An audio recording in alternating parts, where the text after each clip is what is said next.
This has been a subject that has interested me all my life. Like so many people growing up in this modern culture of ours, I grew up enmeshed in science fiction, grew up seeing shows like Carl Sagan's Cosmos, talking about billions and billions of stars and the high probability of extraterrestrials existing out in the universe. And of course, I heard many a tale about crash saucers, government cover-ups, pickled aliens, alien abductions, contact with UFOs, and all other manner of paranormal and strange phenomenon. So tonight, I'd like to give you a little bit of insight into the perspectives that I think have the most merit when it comes to UFOs. There's a lot of information out there, and there's a lot of disagreement about the nature of the UFO phenomenon. There is certainly a lot of debunking out there, but there's also a lot of belief. A lot of beliefs in some pretty strange ideas, a lot of beliefs in strange ideas that actually are true. But there is a very real and physical phenomenon, and it has very real physical and psychical effects upon the environment and the witnesses to it. Now, is it going to work now? It worked earlier. It worked a minute ago. Yeah. All right. So, among the things I want to do tonight is provide you with as much information as we can squeeze into these couple of hours that could lead you in directions that you may want to follow up on. As Bob alluded to, I founded the Anomaly Archives. It has thousands of books on the subjects of consciousness, parapsychology, UFOs, ghosts and the paranormal, hauntings, out-of-body experiences, and whatnot. And there's a lot of different perspectives that people have never even heard of, and I think that people would benefit from a wider perspective on these different alternative views on the UFO phenomena. But some of the topics that we're going to cover are the different approaches to studying the phenomenon. We'll briefly touch on the fact that it does appear that this phenomenon has been with us throughout human history. We're going to touch on a lot of the psychological explanations that have been bandied about by skeptics and debunkers to try to disprove the possibility of actual contact with extraterrestrials. And we're going to talk about perception, the nature of consciousness itself, and useful tools like drugs. We'll also be talking about things like mind at large, Carl Jung's collective unconscious, and the parapsychological literature that I think is actually more important to understanding UFOs than just collecting UFO reports and physical trace cases. We'll also touch on the issue of dreams and what part they may play or be able to tell us about the nature of UFO contact. And we'll go into some more exotic hypotheses about the nature of the intelligences behind the UFO phenomenon.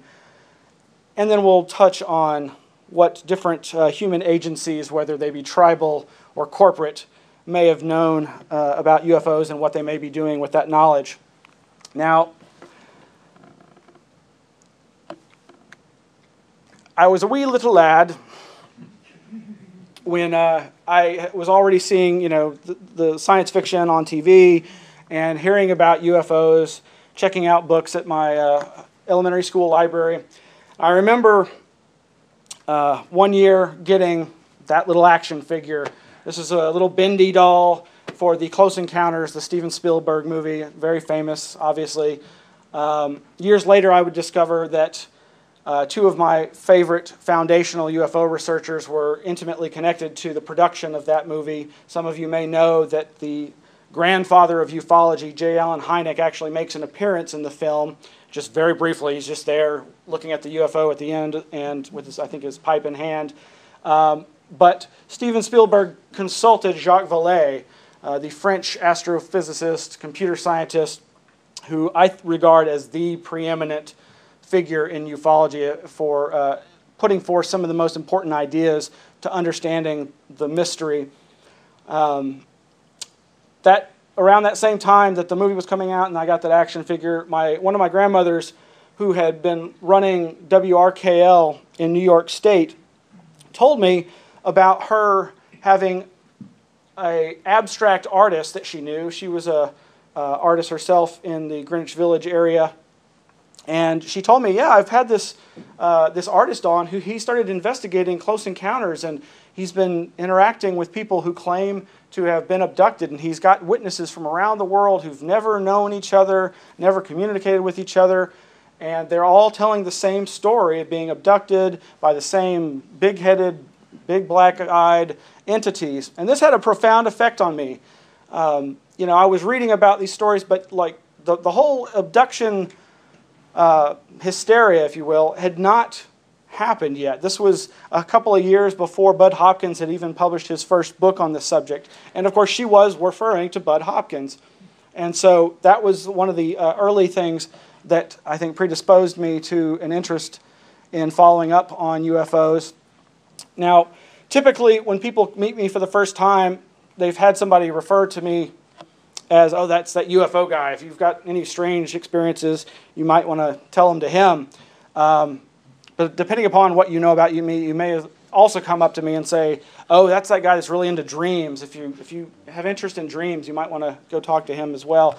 But I really do attribute my early age recall of dreams as being really what synced my interest in this, because it felt to me that there's nothing more paranormal that we can each experience than the dream state every night. Now, we'll talk about dreams a little more in a bit there. This thing is just not okay. So just briefly about myself. Like most people, I've had a lifetime of what I would call minor psychic experiences. Experiences of telepathy with my mother. Lots of typical synchronicities, the kind that almost everybody has experienced, where you think of somebody that you haven't seen or heard from in years, and the next thing you know, their phone's ringing, and it's them. Also had a lot of lucid dreams as a child. Lucid dreams, for those that don't know, are dreams in which you are aware in the dream that you're dreaming and have thus the possibility for controlling the events unfolding in your dreams. I also had what I would call precognitive dreams or visions. Some of them seemed to be dreams, and others just seemed like memories of, oh, I know this happened before, beyond deja vu.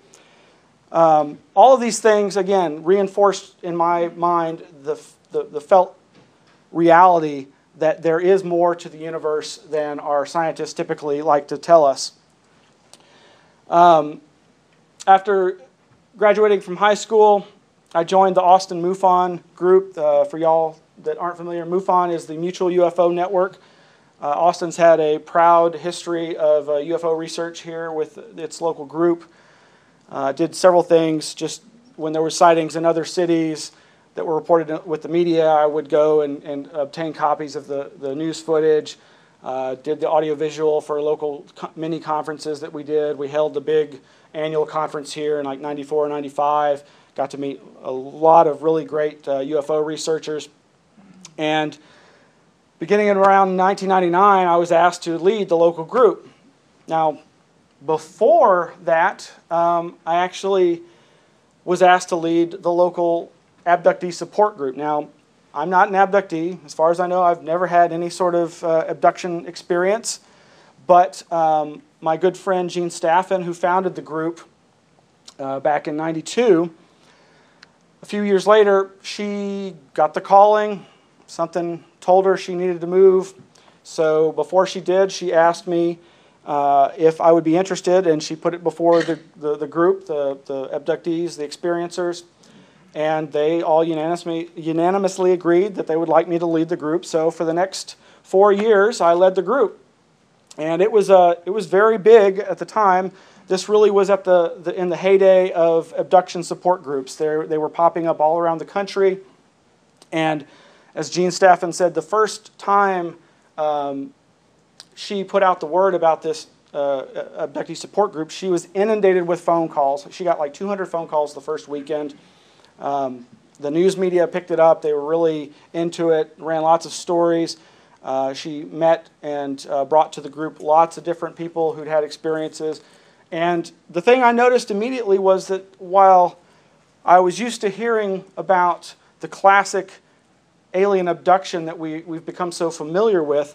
There was a wide variety of experiences reported that really went beyond this, waking up in your bedroom, seeing gray aliens, them floating you through the wall, and then suddenly being on the ship and being subjected to the tortures that have become the mainstay of abduction reports.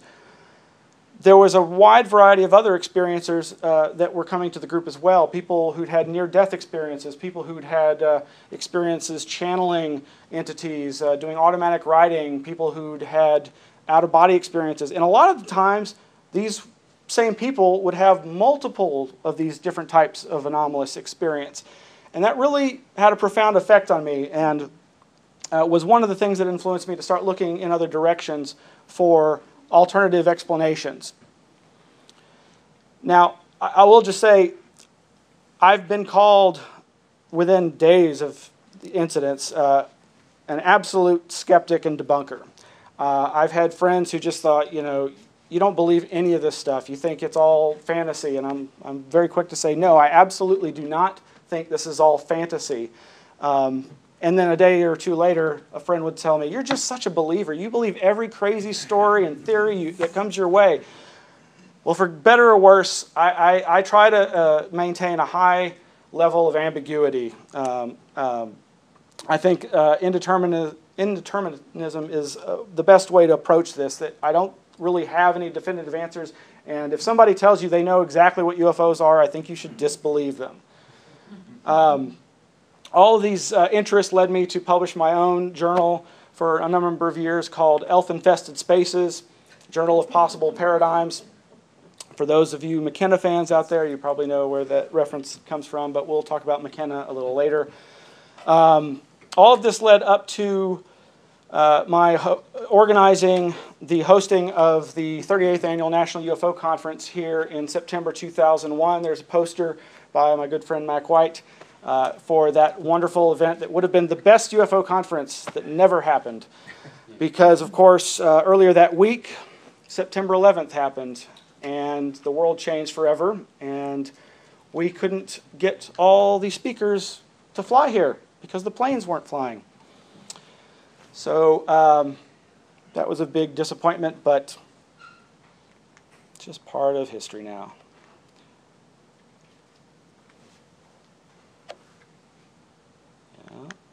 Okay.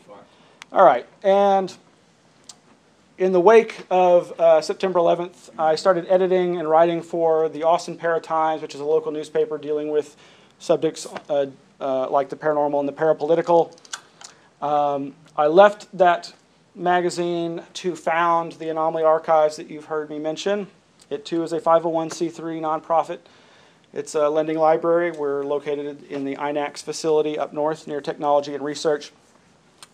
Around the time before the conference, I had started in late 2000 to stream my own 24/7 web radio station. Of course, at the time, it wasn't called Anomaly Radio, but it has since become known as the Anomaly Radio Network. There's a lot of different shows dealing with the paranormal and the parapolitical.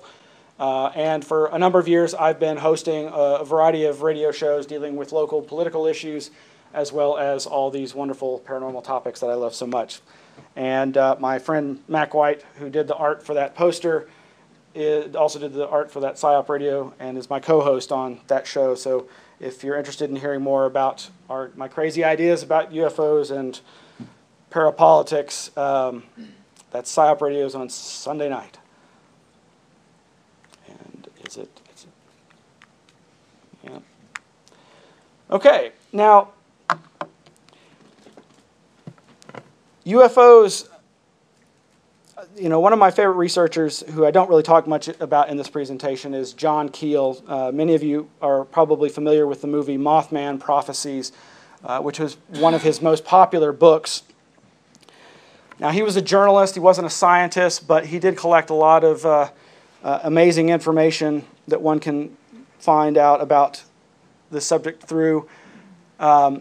He actually once said something to the effect of, if the public knew the truth about UFOs, they'd be throwing their babies out of windows or something ridiculous like that. But the point was, he thought that there was a significant potential danger with UFOs. And it didn't just have to do with the electromagnetic aspect or the radiation aspect.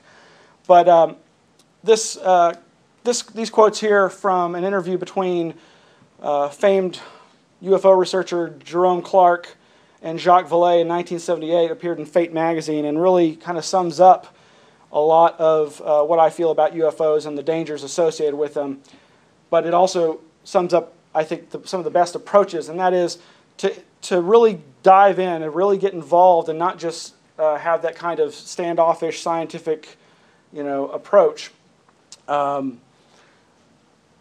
He also alludes to some of the dangers, and he mentions two researchers that a lot of people don't really know about: Morris Jessup, aka M.K. Jessup, and Jim McDonald. Now, Morris Jessup talked a lot about the Men in Black and basically clammed up after he had some encounters with the infamous MIBs. And ultimately, he committed suicide, as did Jim McDonald. Now, I'm not suggesting that UFO research leads to suicide, but what Vallee here is talking about is the fact that the phenomena itself seems to have a deceptive quality. It seems to be very manipulative and misleading, and if you don't have a strong psychological makeup, that can lead to depression and ultimately, in the case of these two individuals, suicide. Now, interestingly enough, years later, another researcher that would be added to the list that some UFO researchers keep of people that have been silenced by the mysterious Men in Black or the sinister forces behind UFOs was an Austinite named Ron Johnson, Gerald Johnson. He was a real skeptical guy, and he was working for Hal Puthoff. For those of you not familiar with that name, Hal Puthoff was the one who started the remote viewing program back in the 70s at the Stanford Research Institute and has since gone on to research things like zero-point energy right here in Austin.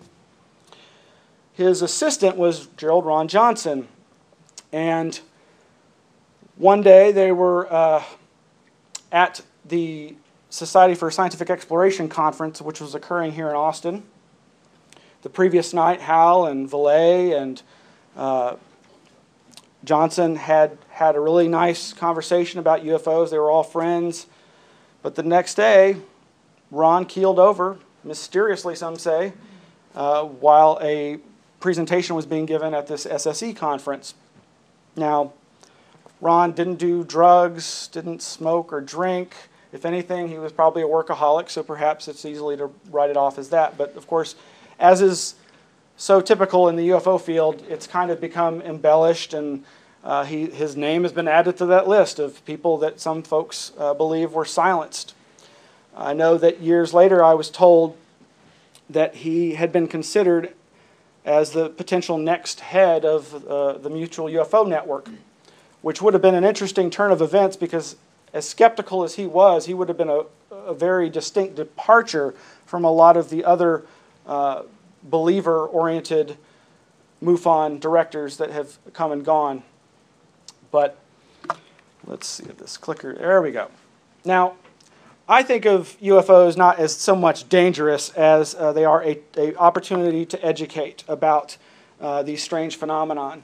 And again, Jacques Vallee, my favorite UFO researcher, has made several points to that effect, that the UFO phenomenon can serve as a teaching mechanism.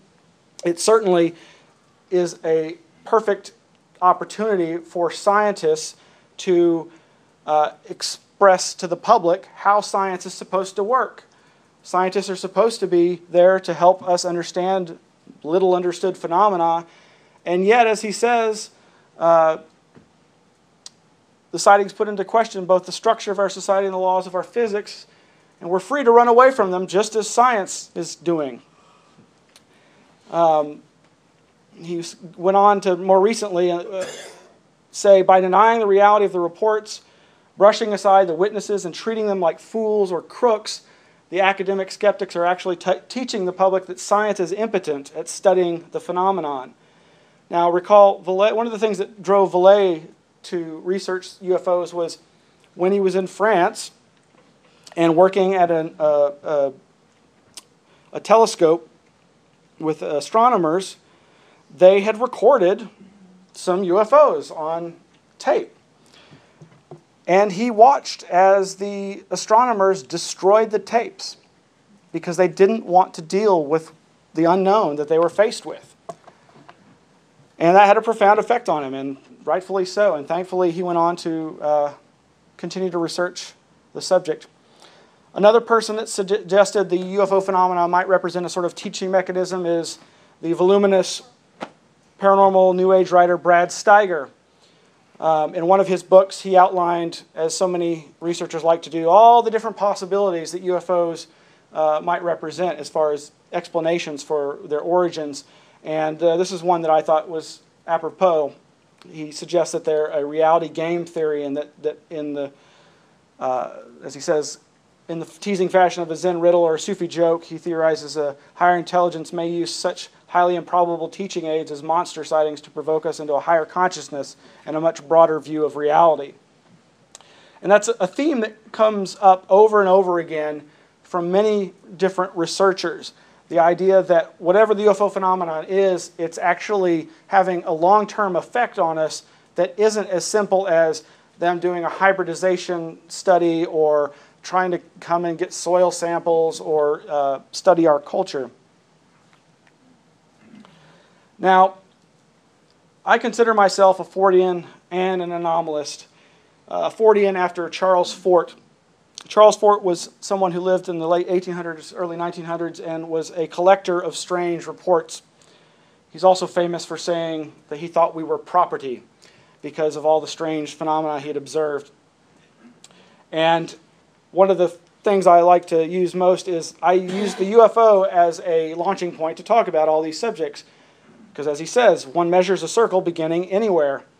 And the whole quote there has to do with his interest in strange phenomena like falls of fish and frogs from the sky. We shall pick up an existence by its frogs. These things actually happen, and while they may have prosaic explanations like waterspouts picking up frogs in one location and depositing them miles away elsewhere, a lot of times it doesn't seem as clear-cut as that, and it seems to imply this phenomena that you hear a lot about in paranormal circles of teleportation, apports, materializations. There's been a lot stranger things that have fallen from the sky than just fish or frogs, and blood and guts, in fact.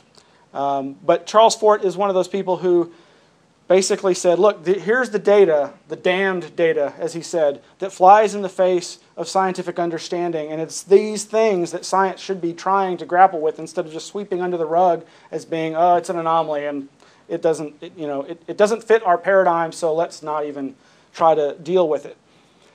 And of course, an anomalist is someone just that tries to grapple with these different types of anomalies.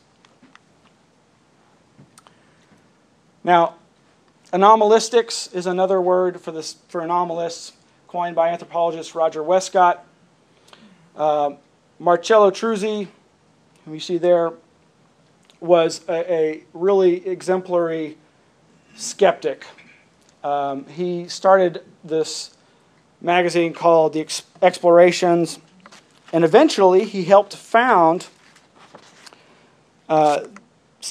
I don't know if everybody's familiar with that. They've changed their name since then, but the CSICOP, the Committee for Scientific Investigation of Claims of the Paranormal. These are the arch debunking skeptics that believers love to hate, that are often represented by people like Penn and Teller or James Randi. These are the people who basically don't believe that paranormal phenomena can exist, and so they go out of their way to try and debunk them. Now, the best of them aren't that. The best of them are like Marcello Truzzi, an actual skeptical seeker, somebody who recognized that science needs to try to grapple with these things and not just be dismissive of them. He basically ultimately got excommunicated from the CSICOP group and founded the Center for Scientific Anomalies Research and published the Zetetic Scholar, which was originally the tagline to the Skeptical Inquirer, which was the Psychop magazine. Now, there's a lot of different ways one can approach this, and I guess you could sum up the approach that I take as being postmodern. And that's just simply a way of looking at these phenomena outside of old frames of references and realizing that every way of looking at something is a social construct. Jacques Vallee is often credited as being one of the first real postmodern ufologists because of his work on investigating tales of fairies, angels, and other entities, other strange encounters that up until that most researchers had not chosen to look at. They were simply looking at UFOs as extraterrestrial craft and the occupants as extraterrestrials. But he thought that he sensed in the narratives similarities to past experiences that humans have had. Now, some other areas that touch on this are systems theory, looking at things holistically, looking at things cyberbiologically. In other words, looking at the effects that this phenomena is having on humanity, looking at how it fits in to our culture, our history, our storytelling. And I think some of the better ways of looking at these phenomena is from a symbolic perspective, looking at them from a folkloric or anthropological perspective, and looking at them from a mythic perspective, but also understanding the parapsychological data, which we'll look at in just a little bit. And again, I think that this phenomena has been with us throughout history. You know, there's a lot of people who put stock in the ancient astronaut theory that believe firmly that extraterrestrials physically came here and interacted with humanity, or even seeded it, created it as a slave race, in some people's opinion. Now, there's a lot of different photographs and cave paintings and other ancient artifacts that one can look at with an eye towards, well, doesn't that kind of look like one of those big-headed, black-eyed aliens?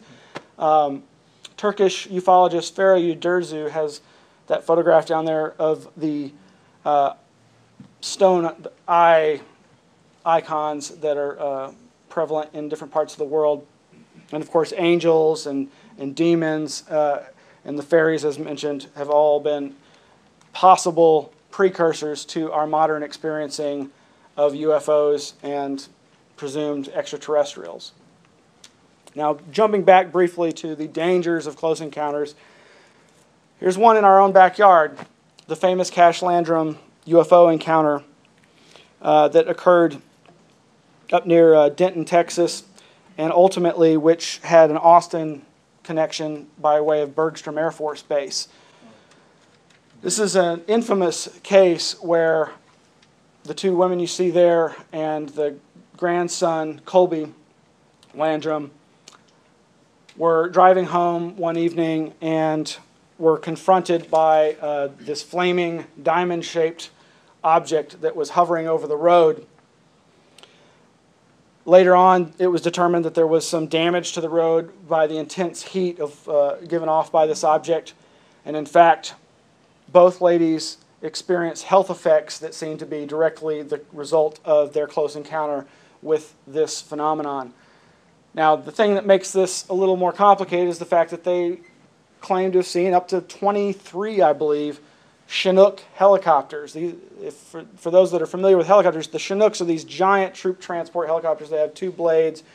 They're massive helicopters, and they say that that these helicopters were pinning the object in and seemingly trying to corral it away. In fact, there were other UFO sightings that night that described a similar object, and there were other people that witnessed those helicopters. Now, they tried to sue. The UFO lawyer, Peter Gersten, took on the case.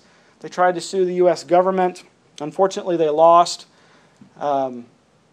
Basically, that case was heard here in Austin at Bergstrom Air Force Base. It was investigated by John Schuessler, who would go on to become the head of MUFON for a while.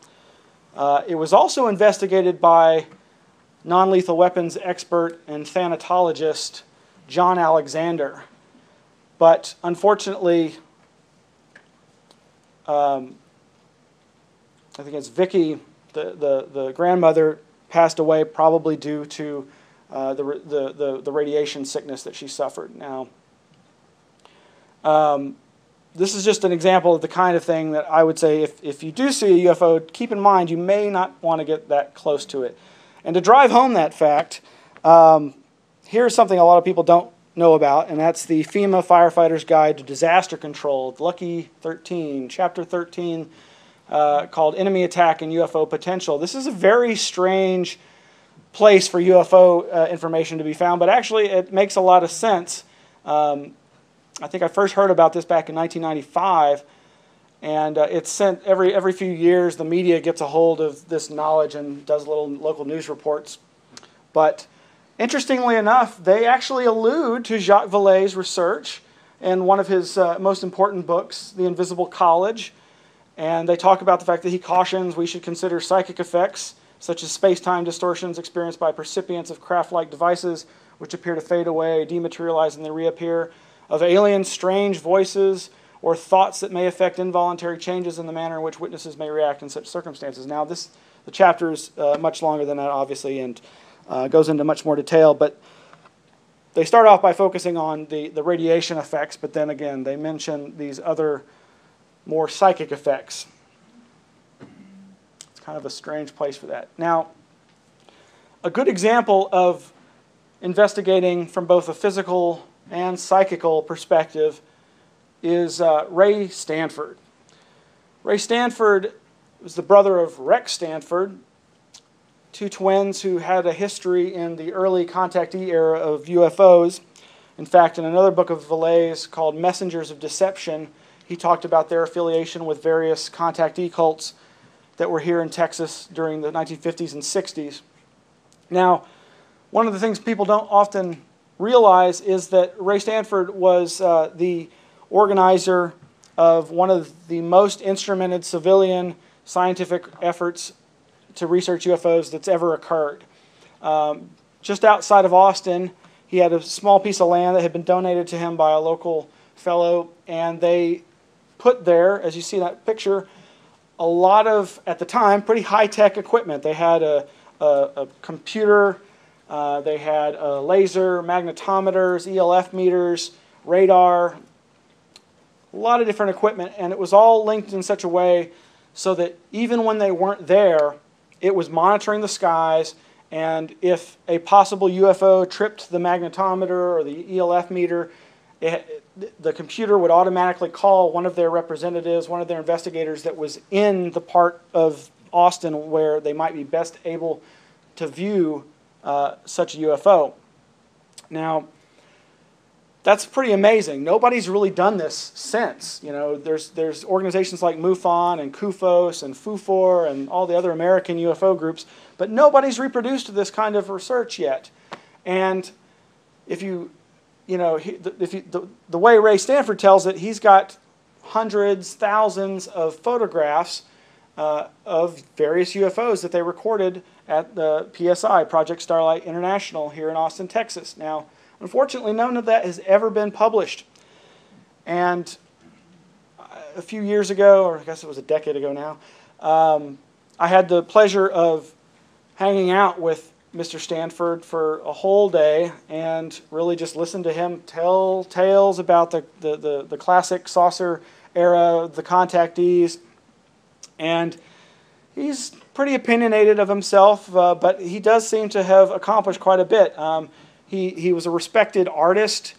He was a known psychic. He was doing channeling. That was where the psychical part comes in.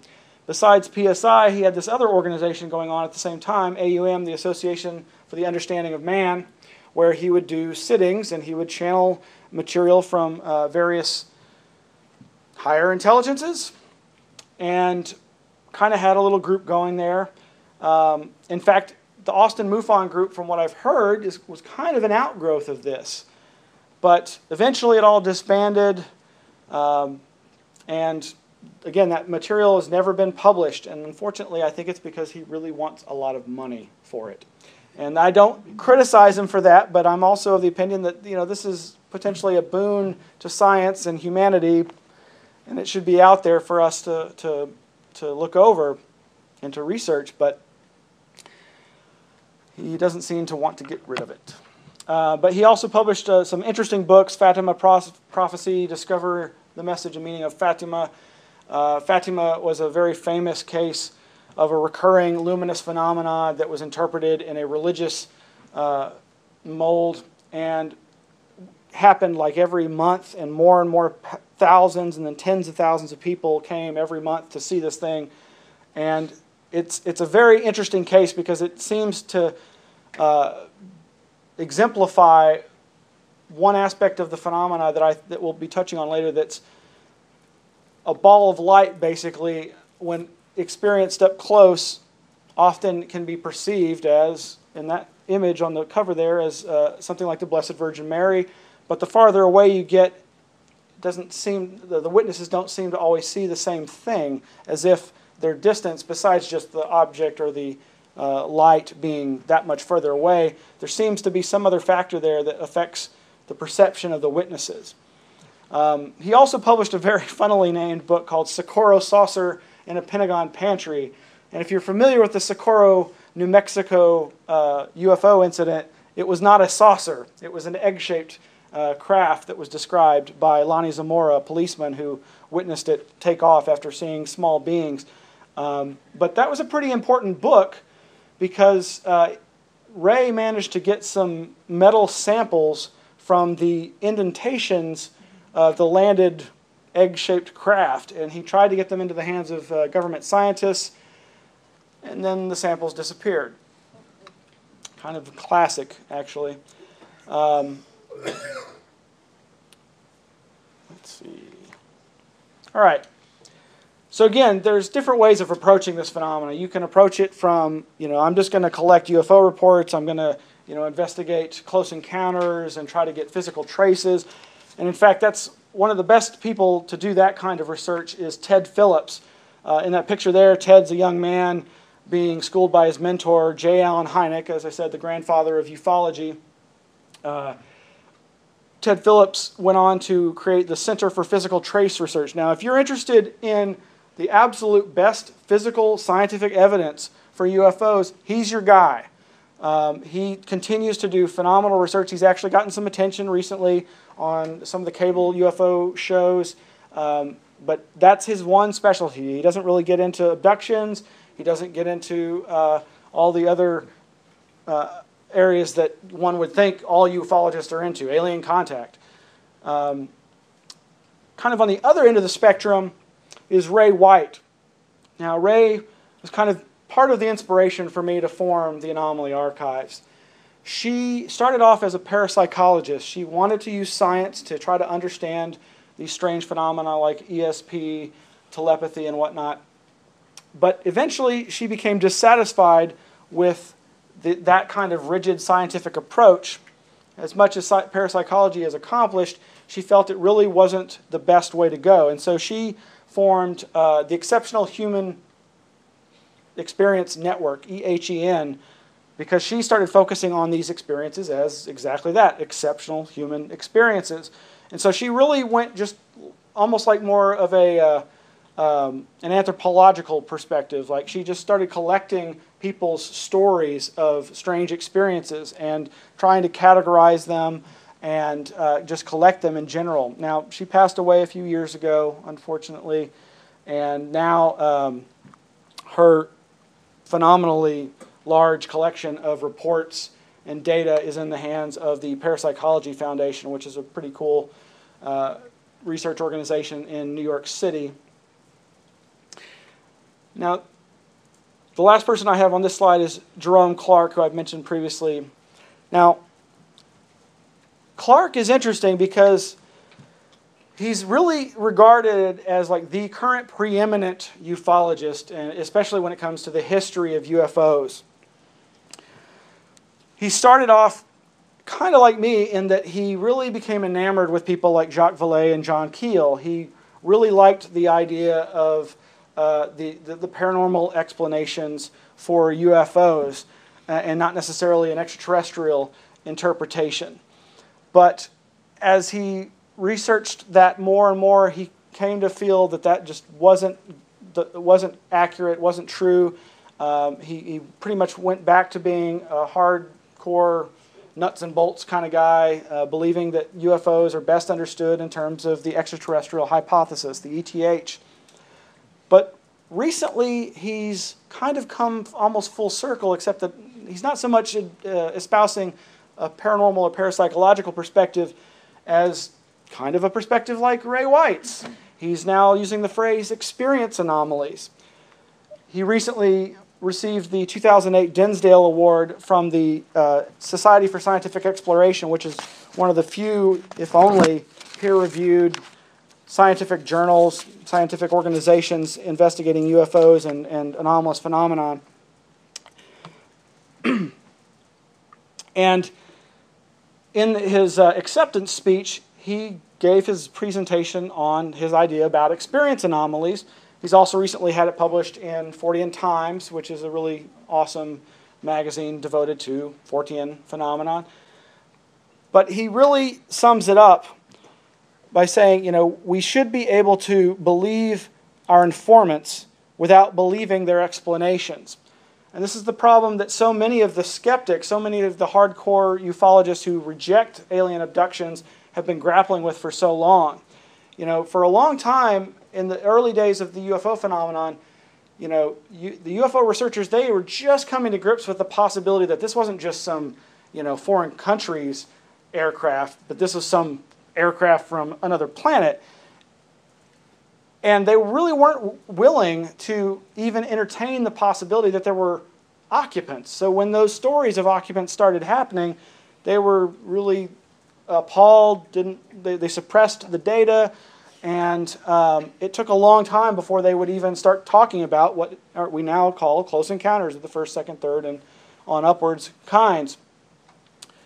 Now, he goes on in this quote. This is from one of the best UFO lists that you can find out there called UFO Updates. He quotes religious studies scholar Jeffrey Kripal saying, "I am saying that you cannot read genuine paranormal events as simply subjective occurrences, as anecdotes, but neither can you read them as stable, predictable, replicable, measurable things out there, unrelated to subjective states of consciousness. They are both subjective and objective, or if you prefer, they are neither."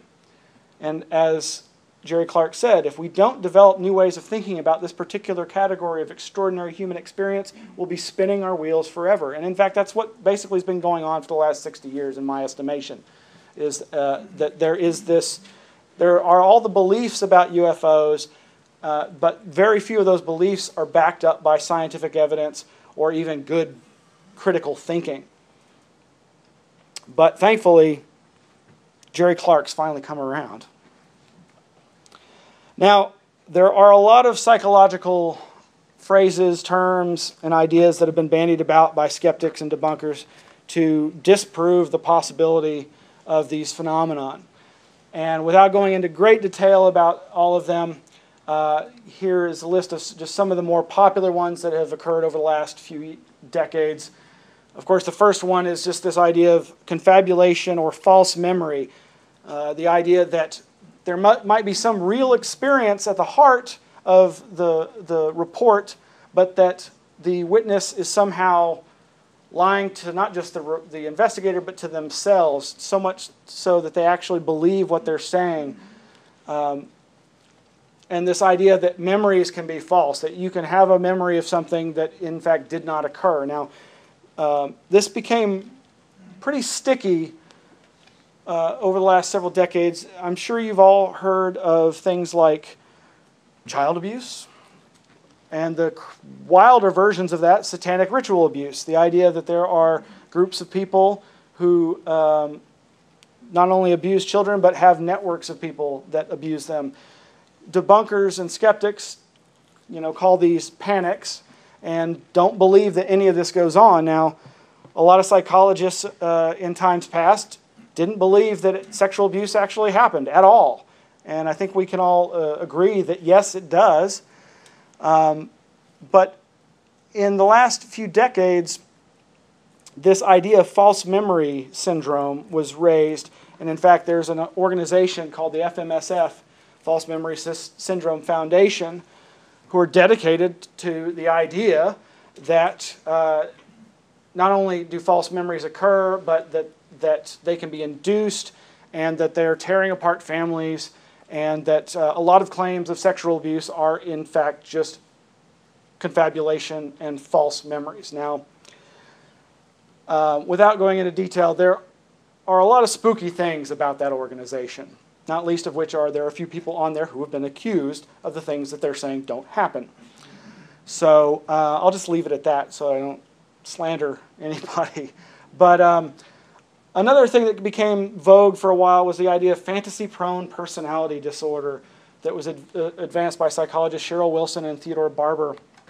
And you can imagine what this is. Basically, they just believe that they showed that a lot of people, like 4% of the population, are fantasy-prone, that they spend most of their time daydreaming, and they're highly hypnotizable, have a history of childhood abuse, and often report pregnancies that turn out to be false or what they call hysterical. Now, this is actually kind of an interesting phenomenon in and of itself because, of course, part of the thing you see in the UFO alien abduction literature are claims of hybridization at the hands of these aliens and the creation of hybrid children that are then taken from the mothers. There's been some interesting research into that. It's the kind of thing that can be very difficult to get a doctor to certify. But you know, I'd say that I've seen good evidence on either side that it doesn't happen. Maybe it does. A really good resource on the issue of fantasy-prone personality was an entire issue of the journal Psychological Inquiry from 1996. Covered this from a lot of different perspectives. They had ufologists, they had psychologists, debate and dialogue about this subject. But suffice to say, I don't think that fantasy-prone personality disorder explains the entirety of UFO phenomena or even the abduction phenomena. Now, one of the phrases that was used in the previous slide by Jerome Clark is one that I've always liked, and that is the idea of liminality. And that is a psychological, neurological, or metaphysical subjective state, conscious or unconscious, of being on the threshold of or between two different existential planes as defined in neurological psychology, a liminal state. And in the anthropological theories of ritual by such writers as Arnold von Gennep and Victor Turner. It's just a term used by academics to describe those netherworlds that are so common in claims of encounters with strange beings or claims of visits to strange realms. In fact, the word twilight is very apropos as a synonym, and when you consider things like the abduction phenomena so often occurring in a bedroom when someone's going into or out of sleep, that is a liminal state. That is it's also called hypnagogic in terms of the imagery that's often experienced, but liminality is just one of those terms that can be used to describe that sort of thing. Another wild idea that was put forth by a researcher named Alvin Lawson was the birth trauma hypothesis. Now, he basically suggested that abduction reports were misremembered birth trauma, that somehow people were remembering the traumatic experience of being forced from the womb, and that they were misinterpreting these memories as alien abduction. Now, as you might imagine, that was a very controversial idea. Not a lot of people took it seriously, but I found it interesting in light of transpersonal psychology. Some of you may be familiar with the work of Stanislav Grof and other transpersonal psychologists who really embrace these wide variety of anomalous experiences, and they don't just discard them as being hallucination. They do hold them with a degree of import, and they respect the people who are claiming them. A lot of transpersonal psychology deals with the idea that you can actually remember your birth experience, as well as a wide variety of other experiences that include experiencing the consciousness of other entities, of the living creatures, of experiencing the consciousness of inanimate objects even. So even in something as seemingly ridiculous as the birth trauma hypothesis, there may be something worth looking at. And of course, temporal lobe epilepsy. And this is an idea that was suggested, that comes up a lot. Whitley Strieber actually raised this issue in his book Communion. He talked about one of his psychiatrists that he went to raised the possibility that he was suffering from temporal lobe epilepsy, and that could be creating these hallucinations that were surely what he was experiencing. But ultimately, his doctor, they did the MRIs and EEGs, and they came away, and all this stuff is on Whitley Strieber's website, Unknown Country. He's got all the documentation for all the experiments, all the tests that he's undergone, and they came away saying, no, you do not suffer from temporal lobe epilepsy. But that's one of the ideas, especially espoused by Michael Persinger, who we'll talk about a little in a moment. Another thing, just a lot of people don't realize, the phrase cognitive dissonance actually has its origins in a UFO cult. Now, this cult involved a woman who was doing automatic writing. She was supposedly channeling an extraterrestrial from the planet Clarion. That planet actually comes up quite a bit in UFO contact lore. And a group of people had started surrounding her who believed her ideas about the end times that were coming. It was basically, she was predicting a flood was going to destroy the world, but they were going to be saved by the saucers. And this is, of course, an idea that has been since repeated a number of times by a wide variety of groups out there. The most famous, of course, probably being the Heaven's Gate cult that committed suicide back in the mid to late 1990s. But it was Leon Festinger, who authored this book in 1956, who first came up with this phrase, cognitive dissonance, to describe the discomfort caused by holding conflicting ideas simultaneously. And it basically gets to the idea of, even when these people were confronted with the fact that their idea was wrong, they were able to bolster their belief and renew their belief by continuing to recruit more members. And that's something that you see over and over again in these kinds of contactee cults. And in fact, I believe the woman who was at the heart of this case went on to continue channeling and delving into the New Age. And another idea that I think is just skeptics' way of writing off these experiences is this idea of folie deux, the French word for a madness shared by two or more. Again, this is just basically writing off these phenomena as a psychiatric classification, which is actually in the DSM-V. Now, interestingly enough, Wikipedia cites related phenomena that we might kind of come back to later, and that is the possibility that there was a chemical developed by the military to induce the madness of two. And it also comes up in the research of Metzner with anthropologists studying the ayahuasca users in South America, which of course we're going to get on to the drugs here in just a minute. So now, getting back to temporal lobe epilepsy, that's really the bailiwick of this fellow Michael Persinger, who is a rather interesting character. He's at Laurentian University in Canada. It's his theories that I find really potentially useful and telling. Most people know of him because of his creation of what he calls the God helmet. And that is this helmet with magnets on it that he uses computers to program how they oscillate around different parts of the brain to induce experiences that are very similar to the felt presence that people often report in their bedrooms when they have the bedroom visitation, alien abduction type experiences, the levitation of the body sensation that's often reported in out-of-body experiences, and just that sense of being in the presence of something divine even. Now, I've heard a lot of criticisms of Mr. Persinger's work. He comes across as being an absolute materialist, reductionist debunker. He basically is suggesting that all of these mystical experiences, all of these supposed contacts with extraterrestrials can be reduced to hallucination in the brain. We're back to just, it's plain old fantasy. But I think he actually has some interesting ideas, not least of which is he espouses ideas about the potential for creating synthetic telepathy.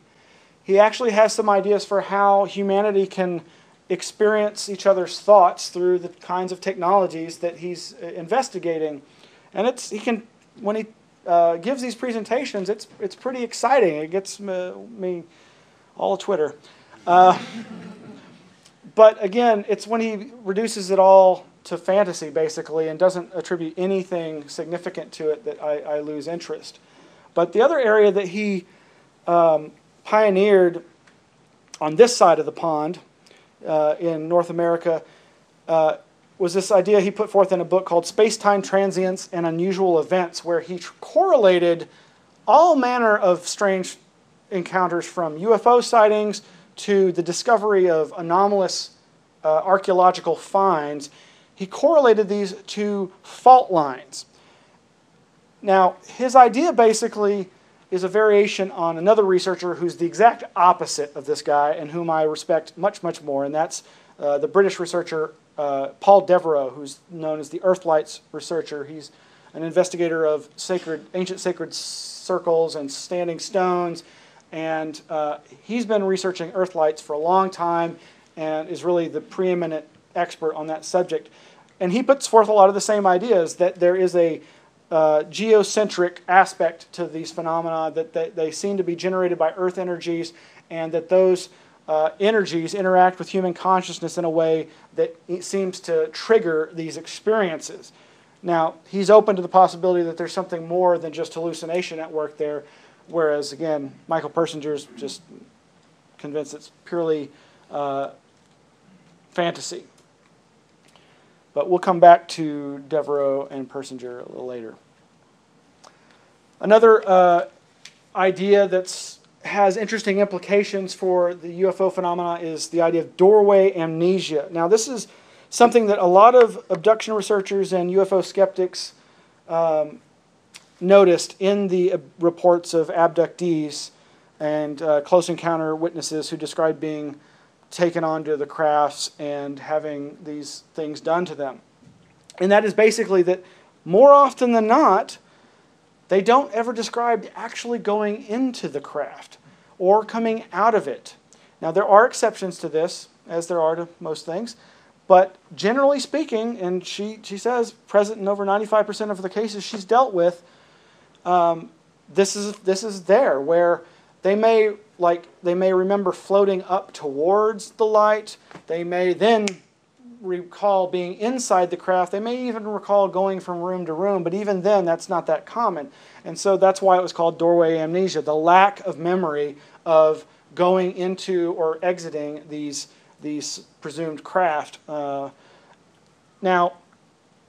in order to test a hypothesis for one of the most seminal conferences ever to happen on abduction phenomena, she and some other researchers got together people who were familiar with the UFO phenomena, people who'd read lots of UFO books, and then got people who claimed to have no background in UFOs, have read no UFO books as a control group. And basically they asked them to imagine a UFO close encounter and abduction. Well, what they found was that the people who had no history with UFOs, no knowledge of UFOs, described going into the craft, described walking up a ramp into a craft, described a wide variety of entities, whereas, again, the people who have read about this stuff did not. Now, it's not the most definitive study to ever be done. You know, I'm sure many a person could criticize it on a number of different levels. But again, it did seem to suggest that if you are arguing that these are fantasies, that then it would seem that that wouldn't be a recurring theme that everybody would omit. Jenny Reynolds is another person who I think is one of the most important researchers on UFOs. She's from England, and she's kind of like Brad Steiger. She's written a ton of books, including a really interesting one called Time Storms that has relevance to UFO phenomena, but is seemingly something distinctly different. Now, the strangeness factor of these phenomena is something that a lot of people don't really think about in terms of how it's going to affect the reporting of them. And of course, it was, once again, Jacques Vallee back in the 1970s with his book Invisible College, where he put forth what he called his hilltop UFO curve. And he basically designated 7 strangeness categories that went from not very strange at all, the perception of like a point of light, a firefly, a ball of light, to the mid-range about witnessing the landing of an apparent craft, level 5 actually seeing an occupant, on up to level 7 where there's a reality gap, that there's something about their description of the event that just seems to totally violate our ideas about the nature of reality. And then he started contemplating, well, how likely is it that these people are going to report these experiences? And so he did this chart on the right there, where on along the bottom axis you've got the strangeness categories from 1 to 7, and along the left side who the person would report. The number of reports out of 10 sightings that might occur as a result of this. And so because of the shape, he calls it the hilltop curve. And down at the bottom, he shows the ranges of who people are likely to report these things to, and and then below that, who's likely to gather the data. So as you can see, right in the middle, the majority of the strange encounters are going to be gathered by, I can barely read that, newspapers and amateur organizations. But the more strange encounters are likely only ever going to be found through special studies where people are specifically trying to find those rarer events, because those rare events are less likely to be reported. I mean, if you think about it, it's pretty simple. If you have, you see something odd, yeah, you might be hesitant to tell somebody, but you're probably going to tell a few friends, neighbors, your priest. But the stranger the event, the less likely you are going to report it. He sums it up by saying the hilltop theory could be summed up in the statement that the type of data collected by an investigator is a function of his image, the beliefs about him, among his audience. It implies that scientists can only obtain a certain type of data, a biased sample. Similarly, the military and the amateur groups each perceive a different angle of the entire phenomena. One can only learn more by changing one's own projected attitude, and that is what I have done. Now, along these same lines, I saw Vallee speak in 1992 in Albuquerque, New Mexico at the MUFON UFO conference. He said a lot of provocative things, as he always does, including putting forth the idea that some alien abductions are cover memories for other more heinous experiences.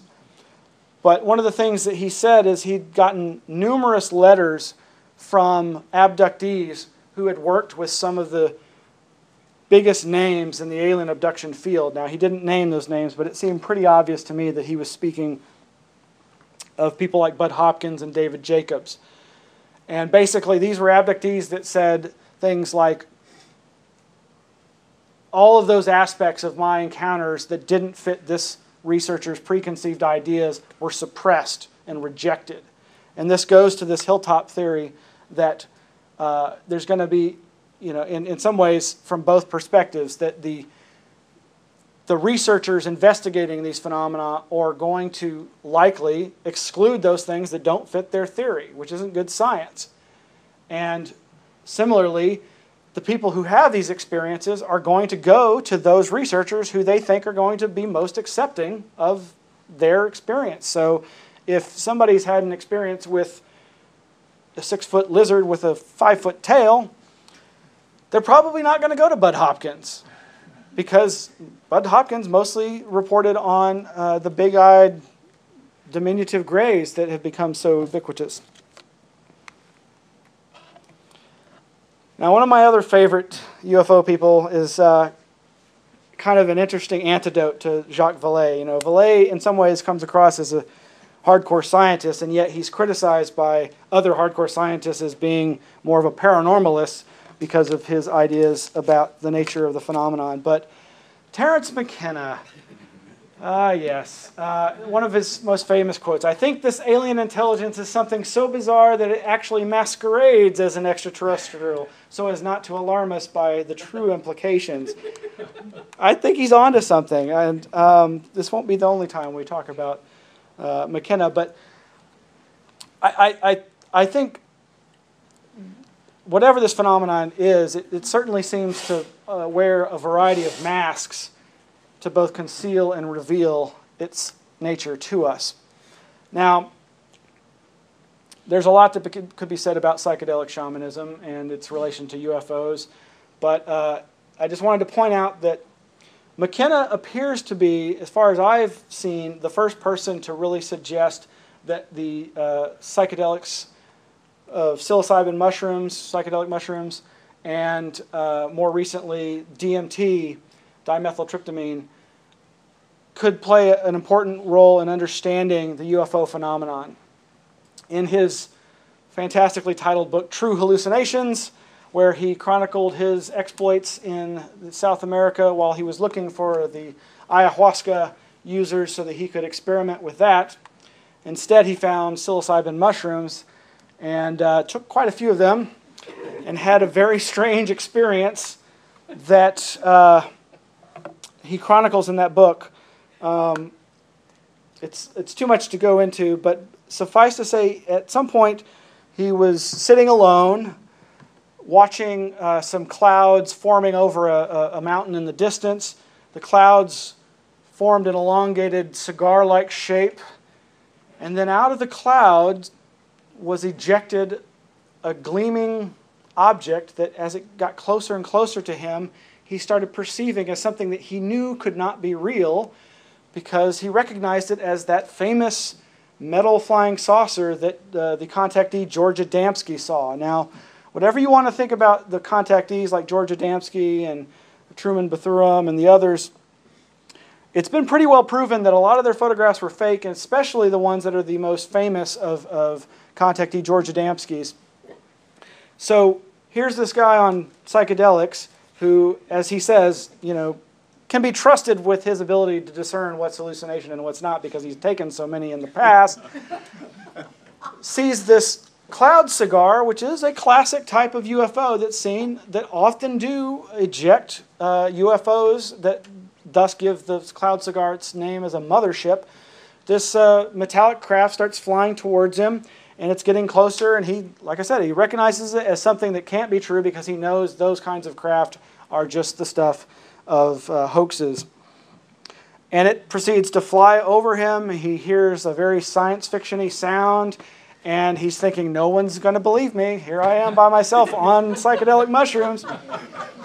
Now, McKenna was prone to all manner of speculation. He was a trickster himself. He loved to spin yarns, most of which I think he believed on some level, but none of which he said were absolutely the truth, but which he would be able to often convince people was the truth. And one of those ideas was that the mushroom had spoken to him in one of these psychedelic reveries and told him that it was an extraterrestrial, that it had, as spores can do, traveled through space, come down here many, many eons ago.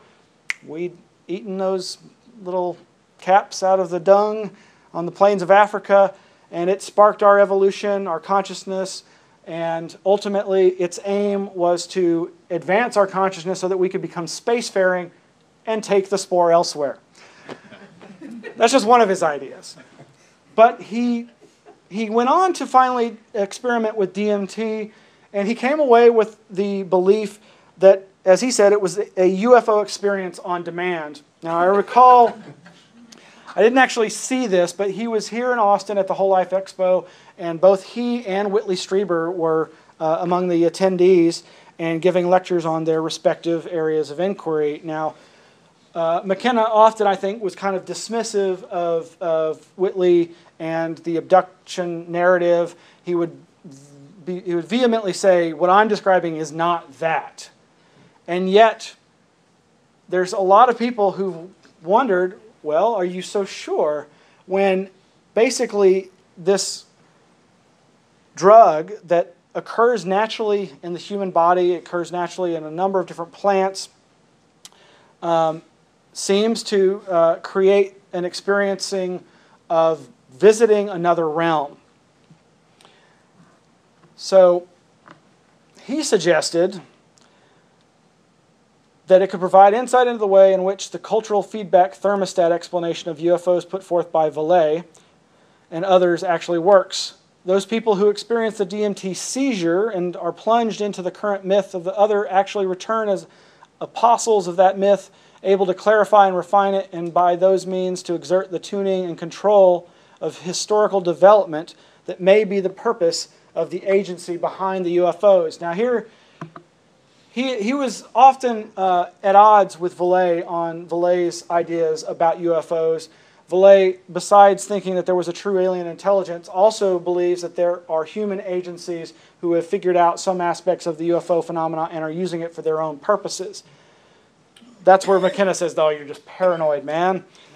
But here, McKenna captures Vallee's control system hypothesis and calls it the cultural thermostat hypothesis, which is actually pretty accurate because McKenna has suggested that the control system that he posits is behind the UFO phenomena is constantly adjusting humanity's course every time we start getting either too scientific or too mystical. That it somehow is a control mechanism like your air conditioning system, keeping it not too hot and not too cold, so that we keep on this path ever moving forward. All right, so yeah, I really like the caduceus symbolism there, connecting it to the mushroom, and I've seen some other similar drawings that show the mushroom and the pillar of light as being connected.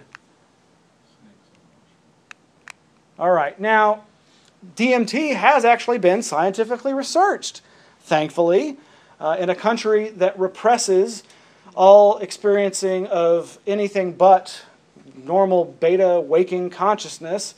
This man has managed to get permission from the government to investigate the effects of DMT on volunteers. This new movie has just been released this month, DMT, the Spirit Molecule, and in fact, its creators, producers are from here in Austin, so there's an Austin connection. It's available for streaming online. I have yet to see it myself, but I'm looking forward to it. It's got a wide range of researchers, both ethnobotanists, psychologists, as well as a lot of people that you'll recognize from the paranormal and New Age field. But basically, Rick Strassman investigated the effects and came away with lots of reports from the volunteers who said that they experienced an alien other and that they felt that they were going to some other realm. And they felt certain that this was a real and physical, even though they know they'd been dosed. So it's kind of like, well, you know I was under the influence, but so this is another area that could be explored as having relevance to these other worlds that are often described. Now, Aldous Huxley is famous in the drug realm as well for his exploration of psychedelics. And he really, I thought, sums it up well. And this gets to the issue of perception itself. You know, if you really look at the science of perception and consciousness, you come away realizing that your experiencing of everything that you consider real is illusory. That perception is simply a virtual reality construct that helps you navigate the real world. And that's kind of what Huxley was trying to put forth. He said that, Wikipedia says, he believes that psychotropic drugs can partly remove this filter, which leaves the drug user exposed to mind at large. And this mind at large idea is very similar to ideas expressed by Carl Jung about the collective unconscious, the idea that there is a ground state of being that represents all knowledge, all information, and that we can experience this. Now, that's one of the things that led me to my own experimentation with psychedelics, was the desire to try and see what it's like to take away some of those filters. You know, there's a number of different ways one can experiment with consciousness, whether it be through breathing, food and diet, or chemicals in the form of drugs.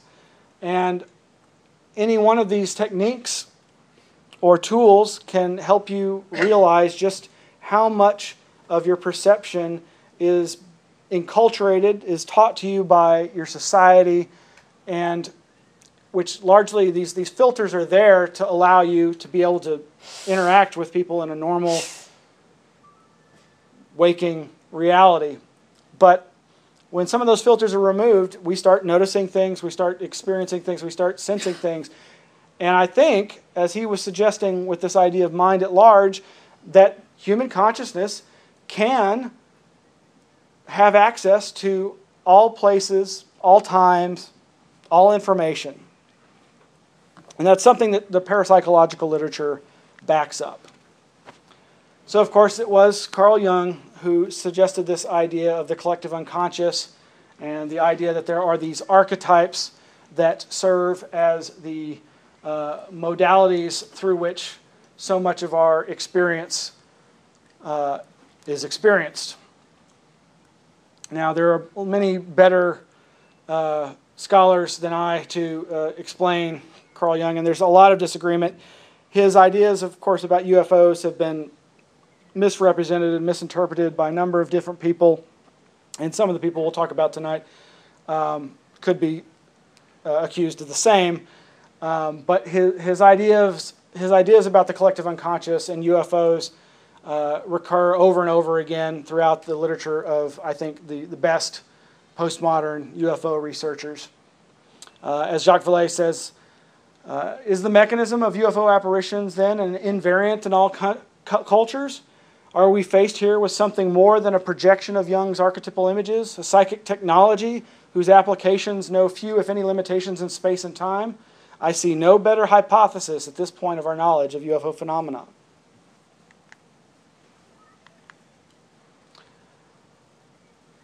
So these are just some illustrations to give you a little idea of the collective unconscious. The iceberg metaphor or analogy is a good one, in that there's this tip of the iceberg that's above the water that represents your normal waking consciousness, and underneath that water is a far larger potential mass that overlaps with everyone else's experience. The general idea of archetypes in the collective unconscious is that wherever they might come from, we don't know, but that there are these immanent forms, these archetypes that represent like the oldest experiencings of humanity, and that they're intimately connected to Jung's idea of synchronicity, of meaningful coincidence.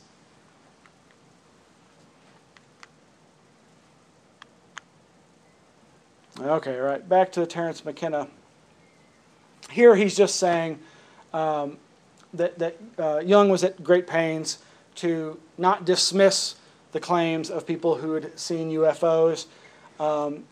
some people interpret Jung's ideas as saying that UFOs were not physical at all, that they were purely a psychological phenomena, purely a manifestation of people's yearning for salvation from above, whereas others have argued that Jung's ideas about the archetypes and UFOs were more dynamic and physically real.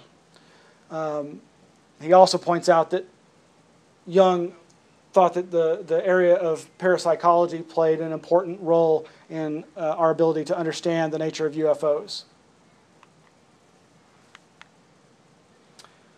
Now, this idea that this is all fantasy or the imagination is, I think, of course, at the heart of this. And it's years ago, I had the pleasure of going to a conference in London called Otherworld Reality, Exploring the Ontological Status of the Imaginal. And that was where I learned what the word imaginal meant. There's a French scholar named Henry Corbin who was a researcher into the spiritual aspects of Islam. And the thing he came away with was that there was no good terminology in Western science to adequately capture the perceived physical reality of these mystical experiences that he was reading about in these Islamic mysticism encounters. And so he coined the phrase, the imaginal. And a whole range of UFO researchers that are more New Age oriented, more paranormal oriented, have taken up that mantle and reclaimed it because, again, so many times people are quick to describe or dismiss these things as being imaginary, where the imaginal is simply a way of terming these things as being more real. Now, Kenneth Ring has done one of the most important works, in my estimation, on the UFO subject. Some of you may be familiar with Dr. Kenneth Ring. He was a pioneering researcher in the near-death experience.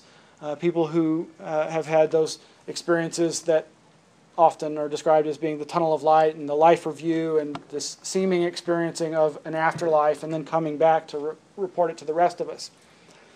Well, at some point, I believe it was his publisher, brought to his attention the works of Whitley Strieber.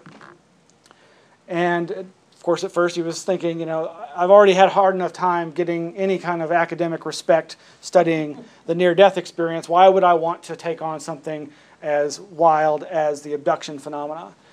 And so, but he put that aside and he delved into it, and he immediately saw parallels.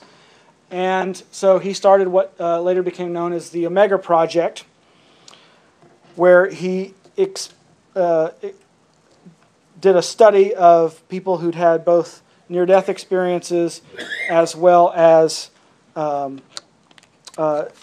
alien abduction and close encounters. Kenneth Ring is a professor emeritus of psychology at the University of Connecticut, and he's the founder and past president of the International Association for Near-Death Studies. His book that he published on the subject that I highly recommend is The Omega Project, Near-Death Experiences, UFO Encounters, and Mind at Large. He also published a book called Mind Sight, Near-Death and Out-of-Body Experiences of the Blind. Now, this book is one of the few books out there that, if you really want statistics and numbers and quantitative data on people who claim encounters like alien abductions, his book is the best out there on that. There's another one that's a little more skeptical by a couple of writers, and now the name's eluding me, but they focus on the abduction phenomena from the perspective of it being sleep paralysis, which is another area of interest to me. But now, I really like books with long subtitles. And there's a really slim book. It's one of the slimmest books I've ever seen on the UFO subject, and yet it seems to really be the best at quantifying Jung's ideas about UFOs, and puts forth an idea that I think may in fact be darn close to the mark. And that is Dr. Greg Little's book, The Archetype Experience, Resolving the UFO Mystery and the Riddle of Biblical Prophecy Using C.G. Jung's Concept of Synchronicity. Now, I don't know if he solves the riddle of biblical prophecy, but the book basically puts forth this idea that there are what he calls materialized archetypal splinters. He basically points out that the archetypes represent polar opposites, and that it's often said that 80% of UFOs are in fact IFOs, misidentifications of identifiable objects, if you just have enough information.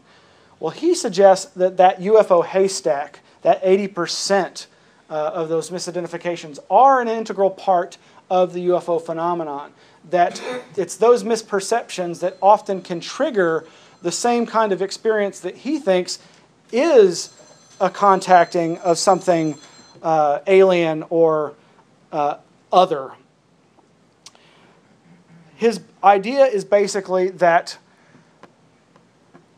when someone sees a UFO, if there's a corresponding bubbling up in that person of one of the archetypes, that's what will sync that person with the phenomenon and make it something significant for them. In other words, that will create a meaningful coincidence, a synchronicity that will then imbue that experience with meaning. Now, this can happen, and I've seen it described in many other cases from researchers like Jenny Randles and others, where the perception of a known IFO, something that's just absolutely verifiable, they did not see anything more than a mundane object, but they perceived it as something extra mundane, and they seem to have had one of these experiences.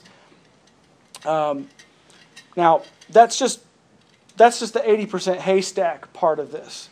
That other smaller percentage of true UFO encounters, he believes, are physical manifestations of Jung's archetypes. He envisages the archetypes as existing in what he describes as the superspectrum, that those parts of the energy spectrum that we can't see with our normal eyes. You know, we have a lot of equipment to detect and perceive radio waves and television waves and infrared and ultraviolet, but those are all part of the same spectrum of energy that we're all bathed in and enmeshed in. And just like John Keel suggested that the dematerialization we see of UFOs could simply be them moving through that portion of the visible light spectrum that our eyes can see before they move back into either end of the spectrum, the ultraviolet or the infrared. Dr. Greg Little believes that these archetypes are autonomous and have a will of their own. Now, again, he's one of these people, he's giving his interpretation of Jung's ideas of synchronicity, the collective unconscious, and archetypes. There's a lot of people that would probably disagree with him, but I've also found a lot of other researchers that seem to agree with more or less the same idea, even without knowing anything about Dr. Greg Little. Now, Dr. Little is I believe, psychiatrist. He works in the prisons, works with inmates.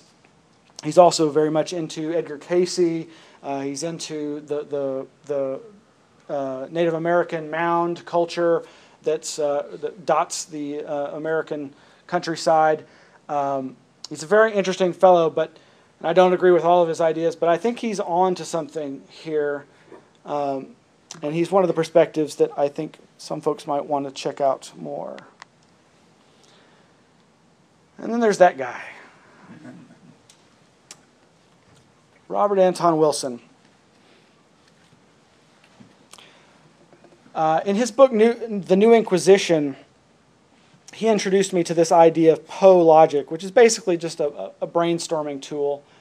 It's simply putting a PO, between two seemingly disparate things that you normally wouldn't have any thought that they would have any connections, and just kind of free associating and seeing what ideas come up. And so he started talking about some of the things that he had started contemplating: UFOs, Poe national debt, pornography, Poe Bell's theorem, and UFOs, Poe rabbits. And I remember reading that and just thinking, what the hell is he talking about? And he pointed out that there's a strange bunch of connections between UFOs and rabbits. Now, this probably doesn't mean anything, but he listed a whole number of things that he found in the UFO literature, from UFO occupants seen stealing rabbits from a hutch in Italy in the 1950s, a UFO knot in one incident looking like a giant rabbit, an abductee working with Bud Hopkins who recounted seeing hundreds of paralyzed rabbits, Ms. Trent's encountering a UFO while out feeding her rabbit, tales of jackrabbits dancing in the road prior to the sighting of a giant white UFO, and Southern England encounters where a witness saw the regionally known Bunny Man immediately following her sighting of a UFO, and the Bunny Man said to her, "Please pray for me." Well, that's all weird enough as it is, but within weeks of reading this, I was talking to a coworker of mine, and she tells me about her UFO sighting as a child. And wouldn't you know, she was a teenager at the time, and she had gone outside to get her little sister, who was tending to their rabbits. Now, this teenager who was going out to the rabbit hutch turned and saw a white egg-shaped UFO over what she thought might be an oak tree. And this is all happening in Middlesex, Massachusetts. And she saw this egg-shaped UFO over the tree because her brother had had a sighting, and because she'd heard of all the abduction story, she became very frightened and grabbed her sister, and they ran back into the house, and she's trying to get her parents' attention, and she sees it moving across the yard until it just goes away and disappears in a purple flash. Well, you know, okay, it's just a synchronicity. It's just a coincidence. It may not be a synchronicity unless I imbue it with meaning, but it was meaningful to me because I'd just been reading about rabbits and the idea that there might be some connection. So this may be, you know, an example of the interactiveness of the phenomenon. A number of UFO researchers have pointed out that, including John Keel and even Stephen Greer, have suggested that the phenomena seems to be interactive. It seems to pick up on the thoughts of those investigating it and reacting to it, whether it be crop circle researchers who, you know, think about a design that has not yet been created, and the next day, boom, there it is in a field, to John Keel talking about ideas that he would have and not tell any about the UFO phenomena, only to, you know, days later get a phone call from a witness who described exactly what he had been theorizing. There seems to be kind of a feedback loop there. Now, in Dr. Little's Archetype Experience book, he relates his theory also to Robert Anton Wilson, who had the idea of the synchronet, that there's a state of mind that we can enter into that allows us to perceive those interconnections, and that's what he called the synchronet.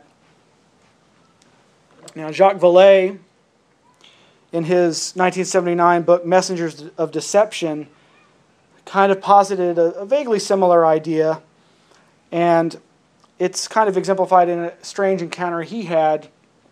He was investigating contactee cults, these groups of spiritualists and religious people who were beginning to believe in salvation from UFOs.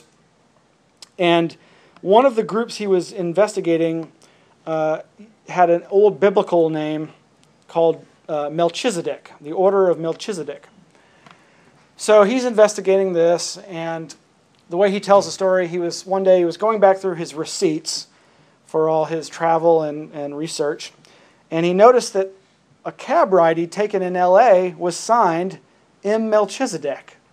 And he looked up this person's name in the phone book, and sure enough, he somehow, while he was researching Melchizedek, had managed to get a lift from the one Melchizedek in all of LA, or the only one he could find in the phone book.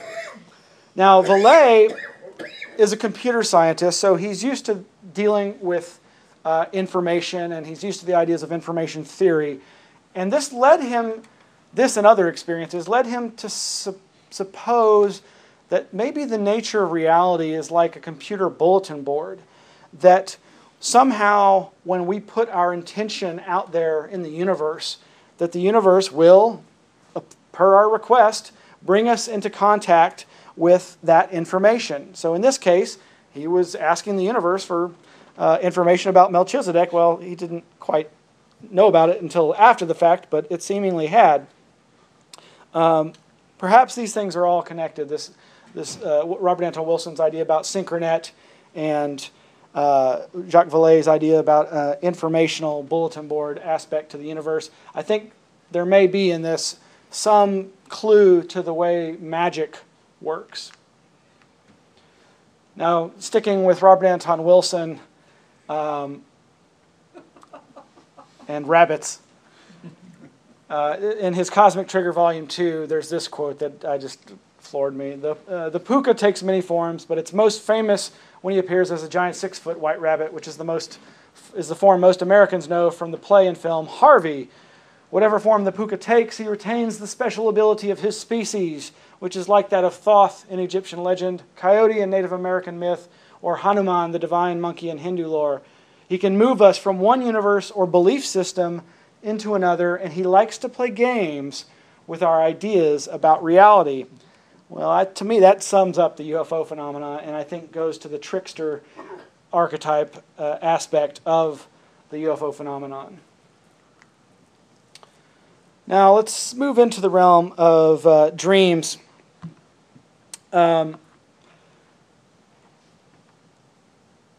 There's a lot. This actually, I guess I really found out about these interconnections through the book I mentioned earlier by Dr. Kenneth Ring, who was, of course, researching near-death experiences, then started researching alien abductions. But he also drew upon the areas of false awakenings, out-of-body experiences, and lucid dreaming. Now, this is a big, long quote, obviously, from Susan Blackmore talking about lucid dreaming. And she cites the work of two other lady researchers I really respect a lot, Celia Green and Jane Gackenbach. Now, Susan Blackmore, she's got a lot of great ideas, but she's pretty much reductionistic skeptic.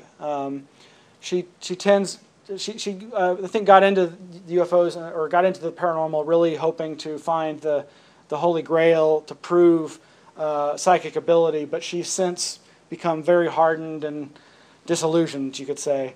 But in this quote, she's summing up the research of Celia Green of the Institute of Psychophysical Research in Oxford. That's Celia Green back in the 60s in the middle there.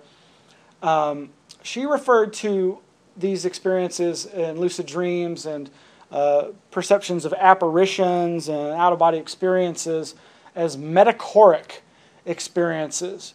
And this is just one more term for these types of experiences that most skeptics will consider fantasy or hallucination. But at least Celia Green was open to the possibility that there could be some anomalous cognition, some sort of psychic ability at play in some of these, though she too has pretty much been disillusioned by such. But the important thing about metachoric experiences is that what she found in studying quote-unquote hallucinations, apparitions, lucid dreams, and out-of-body experiences is that these experiences, they're often written off as the result of stress. Somebody started hallucinating because they were under a lot of stress. But what they found was that these experiences could happen in the most mundane circumstances. And what she means by metachoric is that the entire field of one's perception is replaced by hallucination, by this this other reality.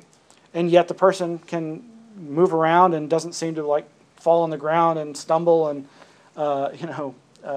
they seem to still manage to interact with their environment. But I think this gets back to the idea I was talking about earlier of perception being a virtual reality, that the senses, the perceptions that you take as being definitive examples of the physical reality of your surroundings are in fact a virtual reality that can be superseded at almost any moment in these experiences. Now again, I'm not saying what the source is, but the point is that we can experience a wide range of phenomena that seem to contradict the foundations of what we consider reality. And she calls them metachoric. When I was in London for that conference I mentioned, I got to hear speak this fellow, Alan Worsley, and he's a true oneironaut, an explorer of dreams. He was the first person to prove the existence of lucid dreams by communicating from the dream state to the technicians in the lab while he was dreaming. Basically, he had trained himself to give a signal by moving his eyes when he was in a dream and realized he was dreaming when he was lucid, to signal those scientists in the laboratory who had him hooked up to EEG equipment so that they could detect when he was in an actual dream state. So he was the first person to prove, because for a long time before that, no one actually believed that you could actually be lucid in a dream. Because if you're lucid, then clearly you're not dreaming if you're awake. But he said some things at that conference that really made me think, this could have relevance to the alien abduction phenomenon. And this quote here, it's maybe not from that conference, but it sums up what he had to say. "I am not given to superstition or believing in unnecessary entities, but perhaps the term dream is a little too bland to do justice to the ultra-realism of these experiences.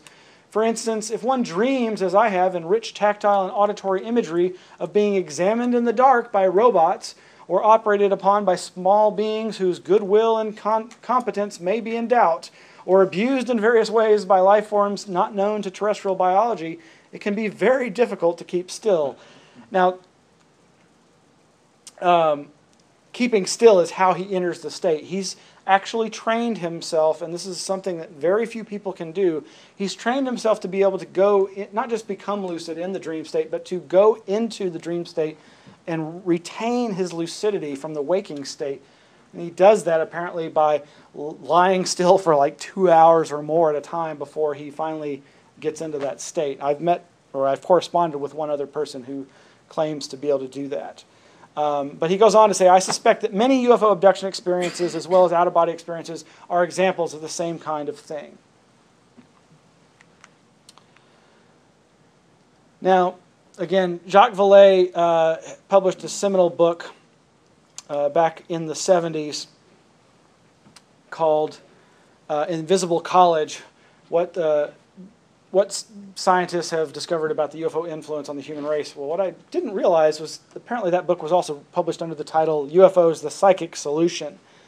And because, of course, one of the things he tackles in that book was the fact that what all the other UFO researchers at the time were not willing to talk about, and that was the psychic aspects of UFOs. And here he sums it up by describing the types of manifestations that often accompany UFO encounters and which make him think that there's something more to it than just the idea of extraterrestrials.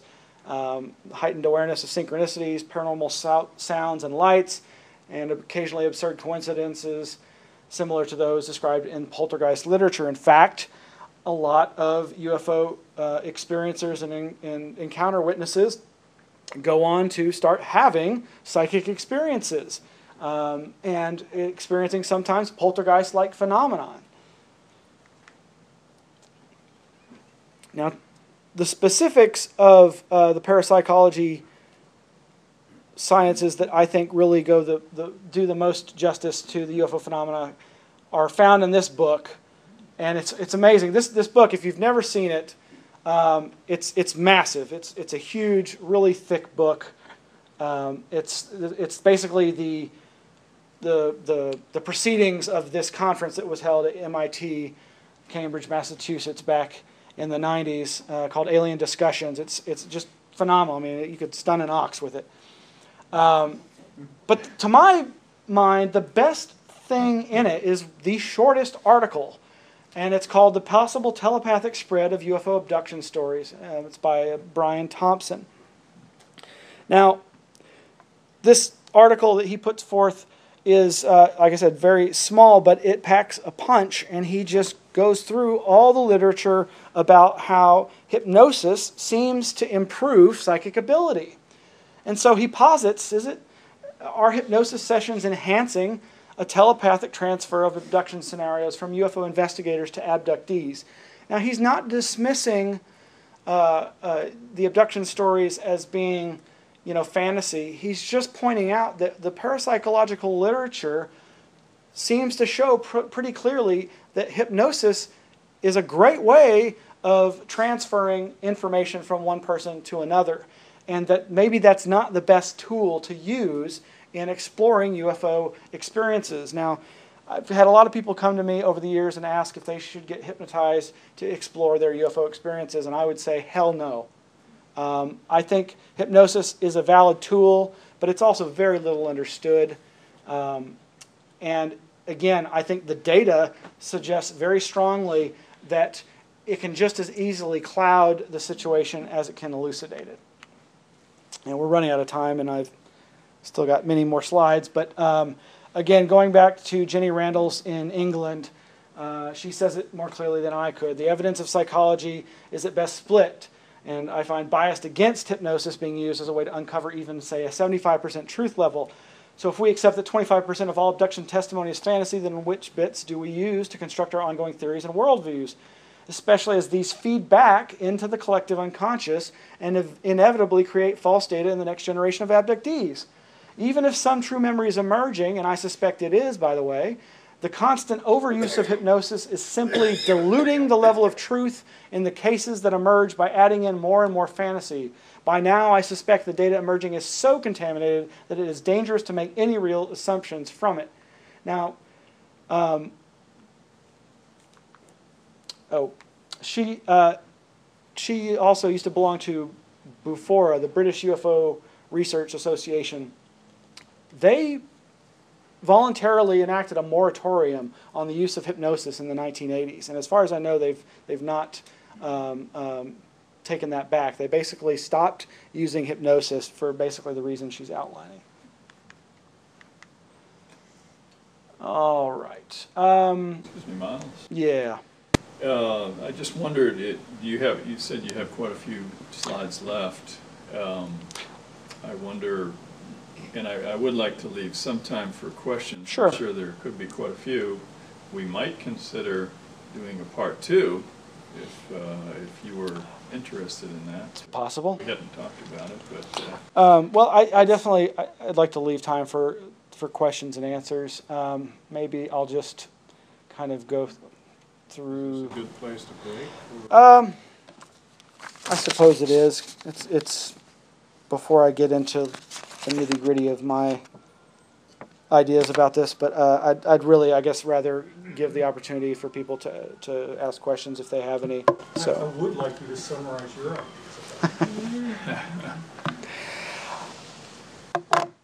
ideas. My idea is not so much a new idea. It's basically based on a lot of the different researchers that I've presented tonight.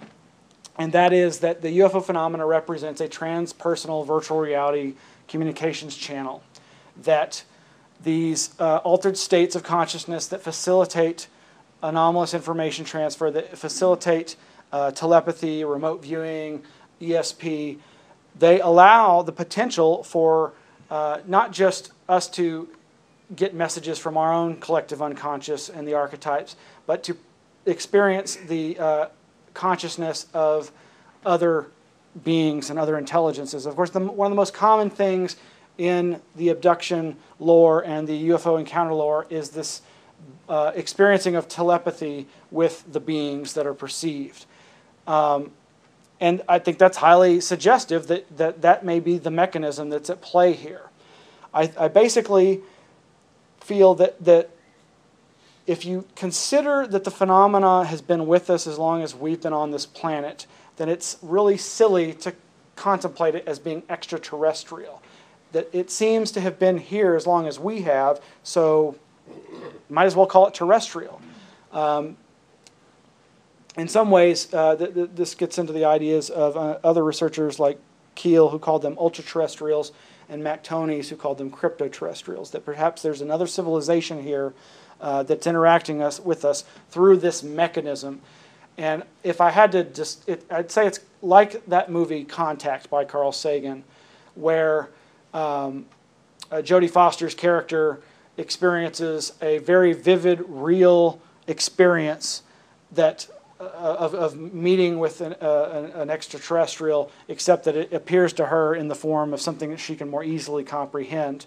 I think that that's what's going on. But again, these things leave very physical, real traces on the environment, and I don't think there's any reason to not suppose that they are in fact real and autonomous themselves. Do you think they're all the same?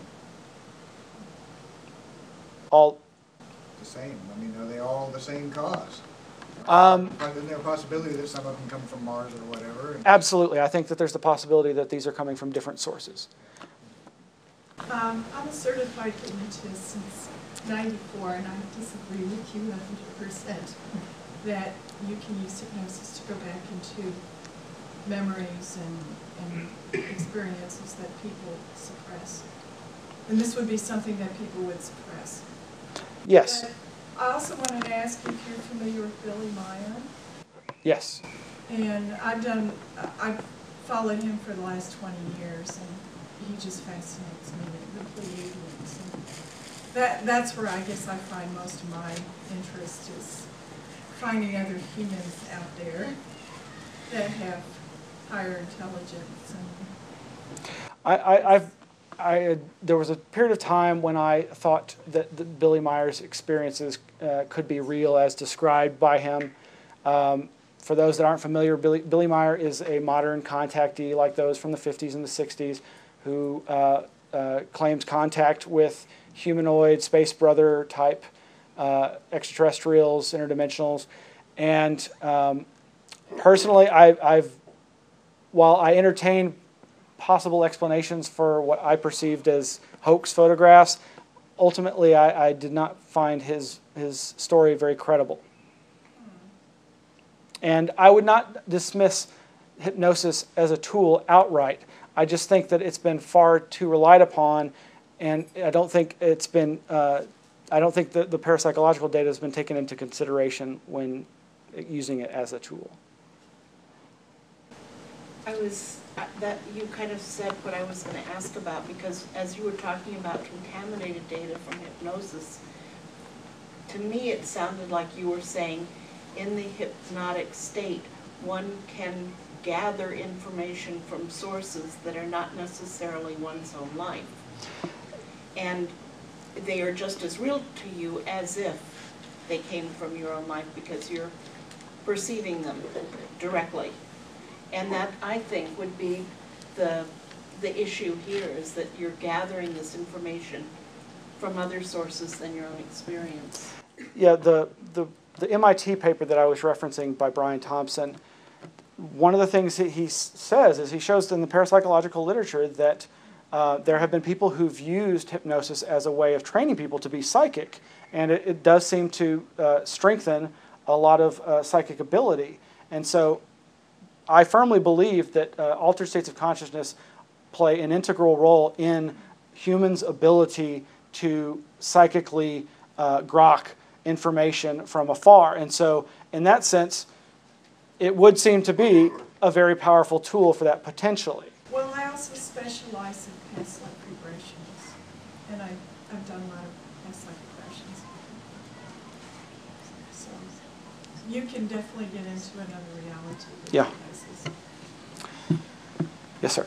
McKenna has some interesting passages about where he talks about the like the mushroom using the monkey brain and consciousness, you know, and I was thinking, a wider application of that notion. Perhaps, I'm wondering if there might be,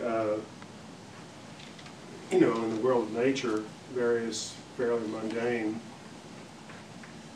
you know, the psyches of animals or something. And if they somehow interact with the human mind on that level and are able to appropriate, you know, some of human intelligence to project themselves into the human experience, and they get things oddly twisted, because so many of the aliens behave like, you know, slightly, or more than slightly, autistic juvenile delinquents, or with a kind of sadistic sense of humor. Mm-hmm. Am I making any sense? I don't know. One of the things I've often wondered about is if the idea of Earthlights is accurate, that there could be this luminous phenomena that has an electromagnetic aspect and interacts with human consciousness and can trigger these experiences. Well, could other species be interacting and having similar experiences? Like, well, you know, these Earthlights phenomena probably occur in the water too, and there are tons of accounts of USOs, unidentified submarine objects. You know, well, what if a pod of dolphins interacted with that kind of a phenomena? Would they too experience an abduction-like experience? Now, maybe they or maybe we are just tuning into that morphic field, that informational field that we've created ourselves by all the things that we've done to other species. You know, we abduct and tag and prod and probe any number of other species on this planet. Have we created a morphic field, an informational field that we're just tapping into ourselves, or would other species experience that? I don't know if that's what you were... That's a close better articulation of something I was getting at. Thanks. Yes, sir. With the spread of these smartphones and all that, everybody's carrying all these things with nice cameras, and did this increase the number of recorded sightings? One would think so, and that's a lot of skeptics use that as an argument against there being anything, because their response is, well, where are all the, why aren't we seeing more credible videos or hearing more credible audio? Of course, there's another group of people who, again, focusing on the electromagnetic aspect, point out that, well, we've significantly changed the electromagnetic environment on this planet. And if this phenomena is as integral, as intimately connected to electromagnetics as some think it is, then perhaps we're actually creating a situation where these phenomena won't manifest as much as they have in the past because of all this technology. You know, the work of Michael Persinger and Paul Devereaux and others who've explored the electromagnetic field effects associated with UFOs and ghost sightings and apparitions. Some of them think that these technological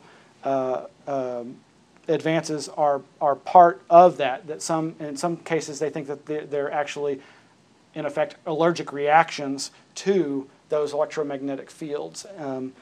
But again, I think there may be some truth to the idea that there may be less and less of this type of phenomena manifesting because of the electropollution, if you will. I mean, the prevalence of Wi-Fi, you know, is growing.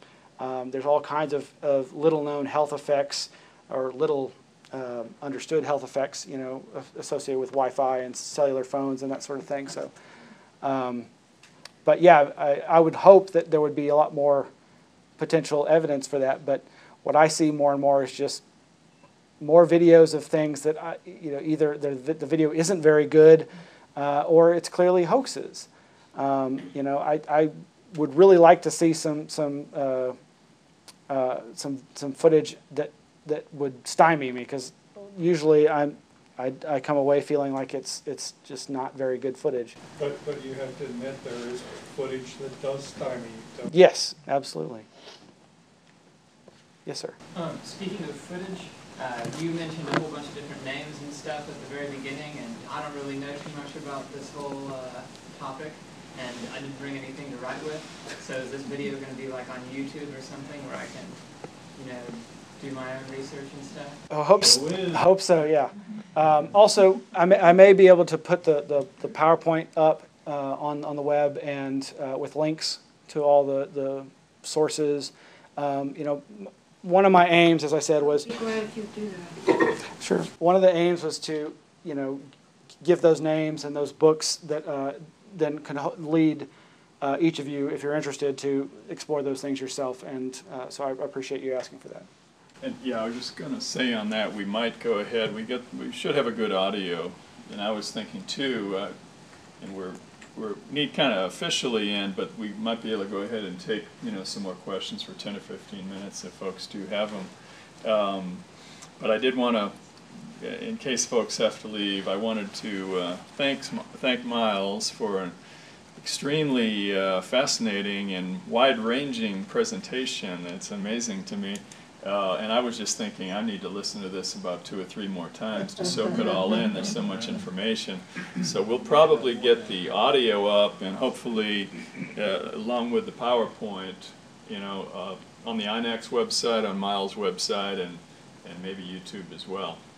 But I wanted to just thank Miles for this presentation. And before we take additional questions, where's the sheet with the sign up? I just wanted to make sure. I know some people came in late. I would like to go ahead and have everyone sign up. If you haven't signed, could you raise your hand and pass it back that way? Okay, a few more questions. Comment or question. When we interviewed Rupert Sheldrake, he was talking about the potential of telepathically communicating with other civilizations, beings, whatever, on the other side of the universe. Mm-hmm. And he said just on an economic level, this made a lot more sense than spending all this money on technology and hardware just to explore our solar system. So when we were at the Monroe Institute, we met with a couple and interviewed them who are in communication with some people at the other end of the universe. And in the interview, they showed us what that was like, and they demonstrated it and allowed us to speak with them. And when I went through that experience, I thought, this sort of makes sense. And I didn't need a lot of scientific, hypothetical, theoretical understanding. I just thought, these people say they're at the other end of the universe. They're telling me what happened to them, and I'm understanding it. What's that? I don't know. That's the thing. If you study paranormal phenomenon and channeling and automatic writing and divination, humans have always felt themselves to be in contact with alien others. And they constantly tell us different things as to where they're from or when they're from.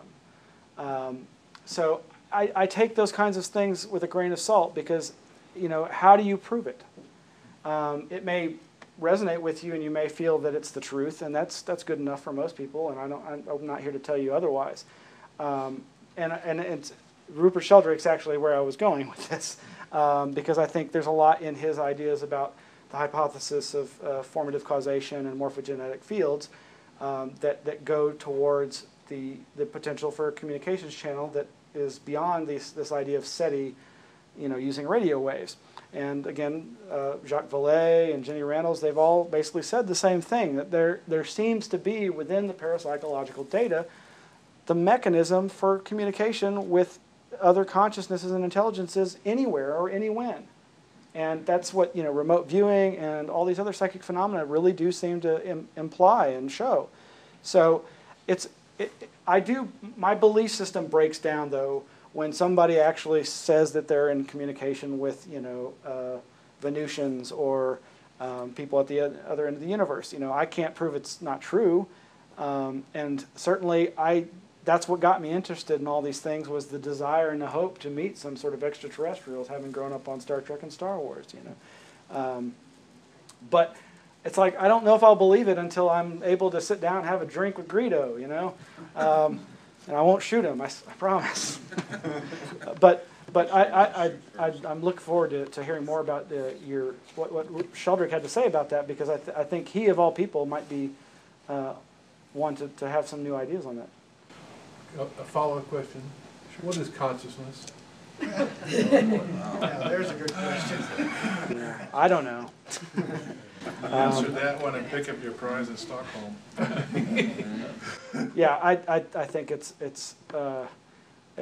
become, you know, kind of a throwaway word that's bandied about and used in many different ways.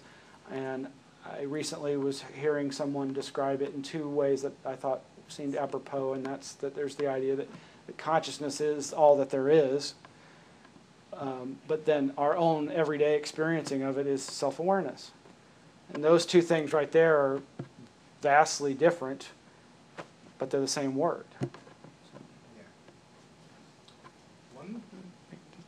Yeah. I was curious, the presentation that we didn't get to see the rest of it, if it included Mary Rodwell, or perhaps the Archons. I'm not familiar with that name, but I'm certainly familiar with the Archons, at least in the idea of if they're the ones I'm thinking of, the Gnostic texts. Yeah. Is it?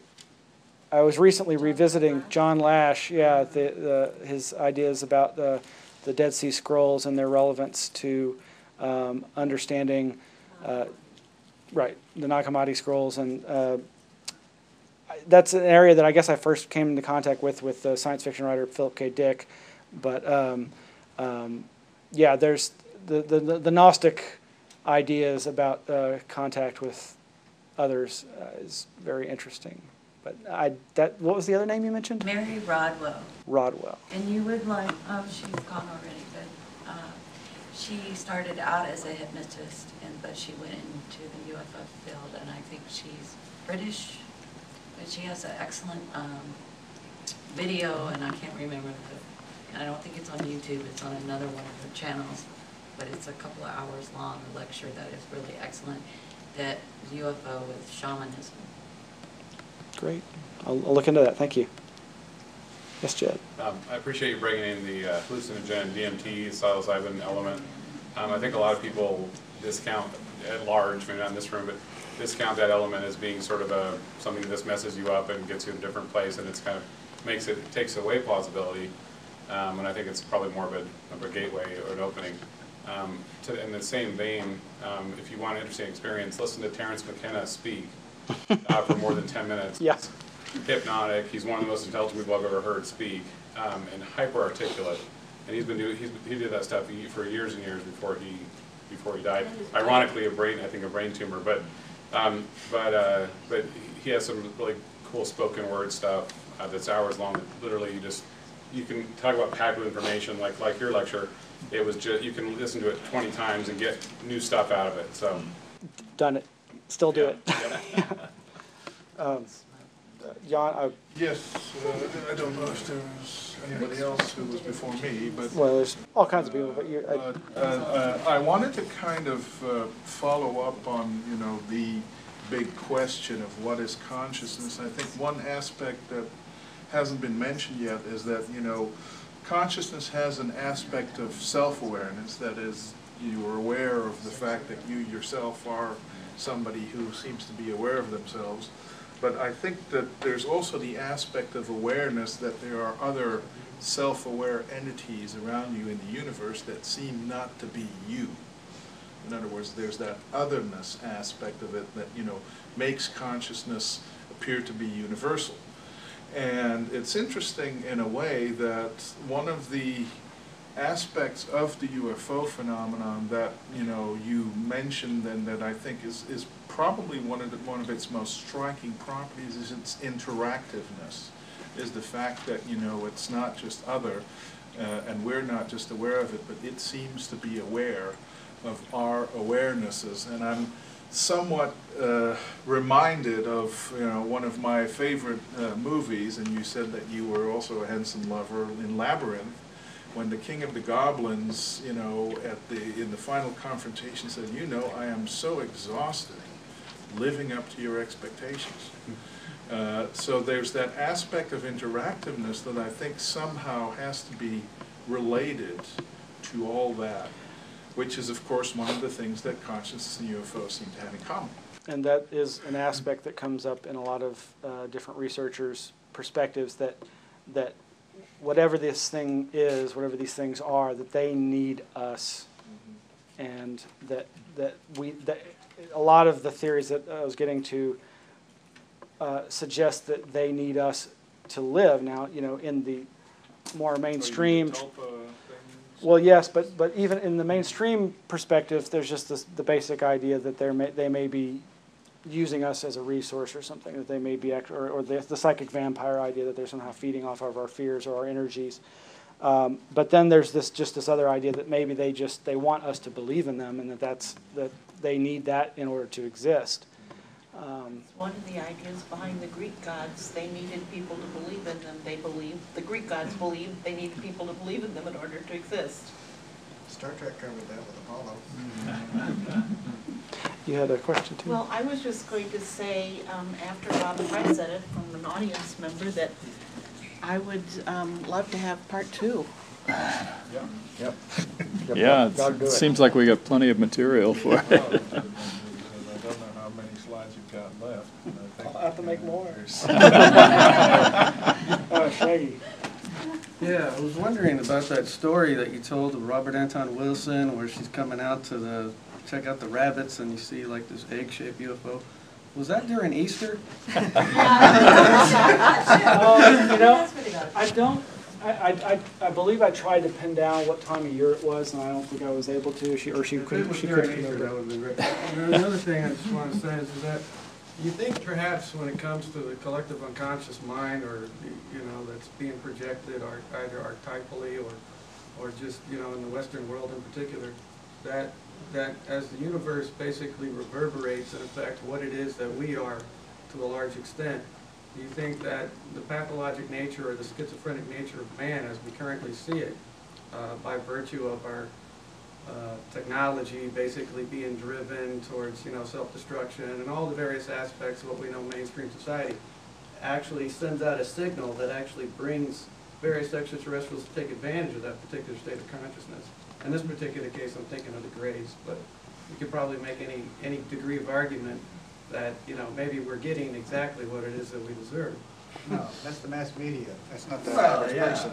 the mass media. That's just another form of schizophrenia, you know? It's just another way in which to basically disallow ourselves from actually achieving our true self. So, you know, I was wondering if you could speak to that insofar as is that if the civilization itself is, you know, what it is right now, which I think we're seeing how it is basically tending towards its own oblivion, that it might very well attract those entities which can be parasitic to it. Or maybe not. Well, you know, yeah, perhaps there is an element of that reflective aspect. I mean, it could be a matter of us drawing to us like-minded, sort of, or in a sense, ETs or others. But I also, personally, I see in so much of the narratives of contact a reflection of our overextension of technology past our ethical ability. I think that, you know, there's no better representation of our state of humanity than the fetus-stealing, hybridizing medical technicians that are the Greys. You know, in that case, I'm suggesting that maybe that's more a reflection of our own, you know, deepest fears and problems. But yeah, another interpretation could be that there is this actual species that's been drawn to us because that's what we're putting out, and maybe that has to do with, like what we were saying, that reflective or that responsive aspect of the phenomena that seems to I I guess a more appropriate question would be is that if we were strong within ourselves and that we didn't, I guess if everybody was walking around totally self-aware and individuated, would that happen? In other words, would we in fact, be susceptible to that kind of alien intelligence to kind of cannibalize us in that respect? Yeah, hopefully if we were at that point, we'd actually be having face-to-face contact and not being spirited away in the night.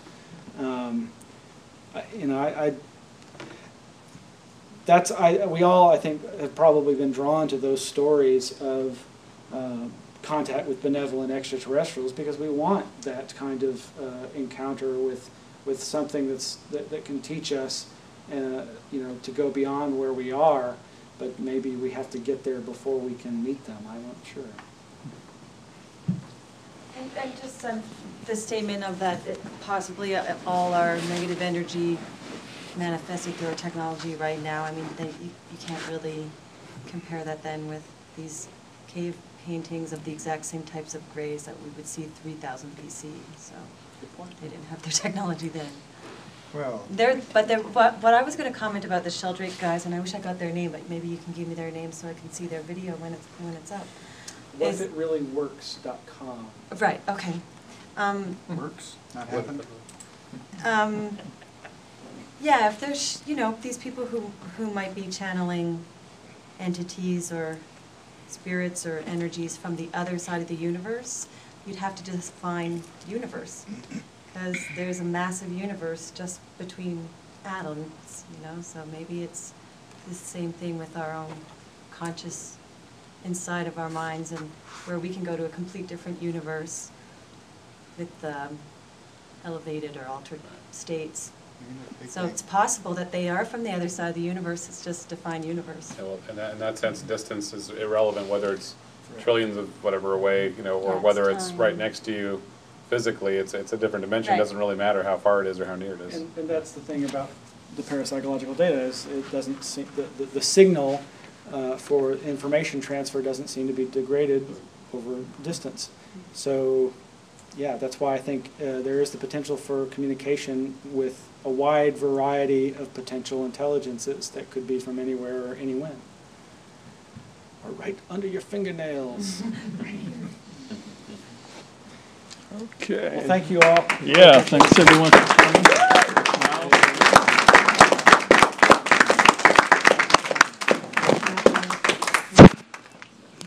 So what's your website? Which one? Here's one. Anomaly Archive.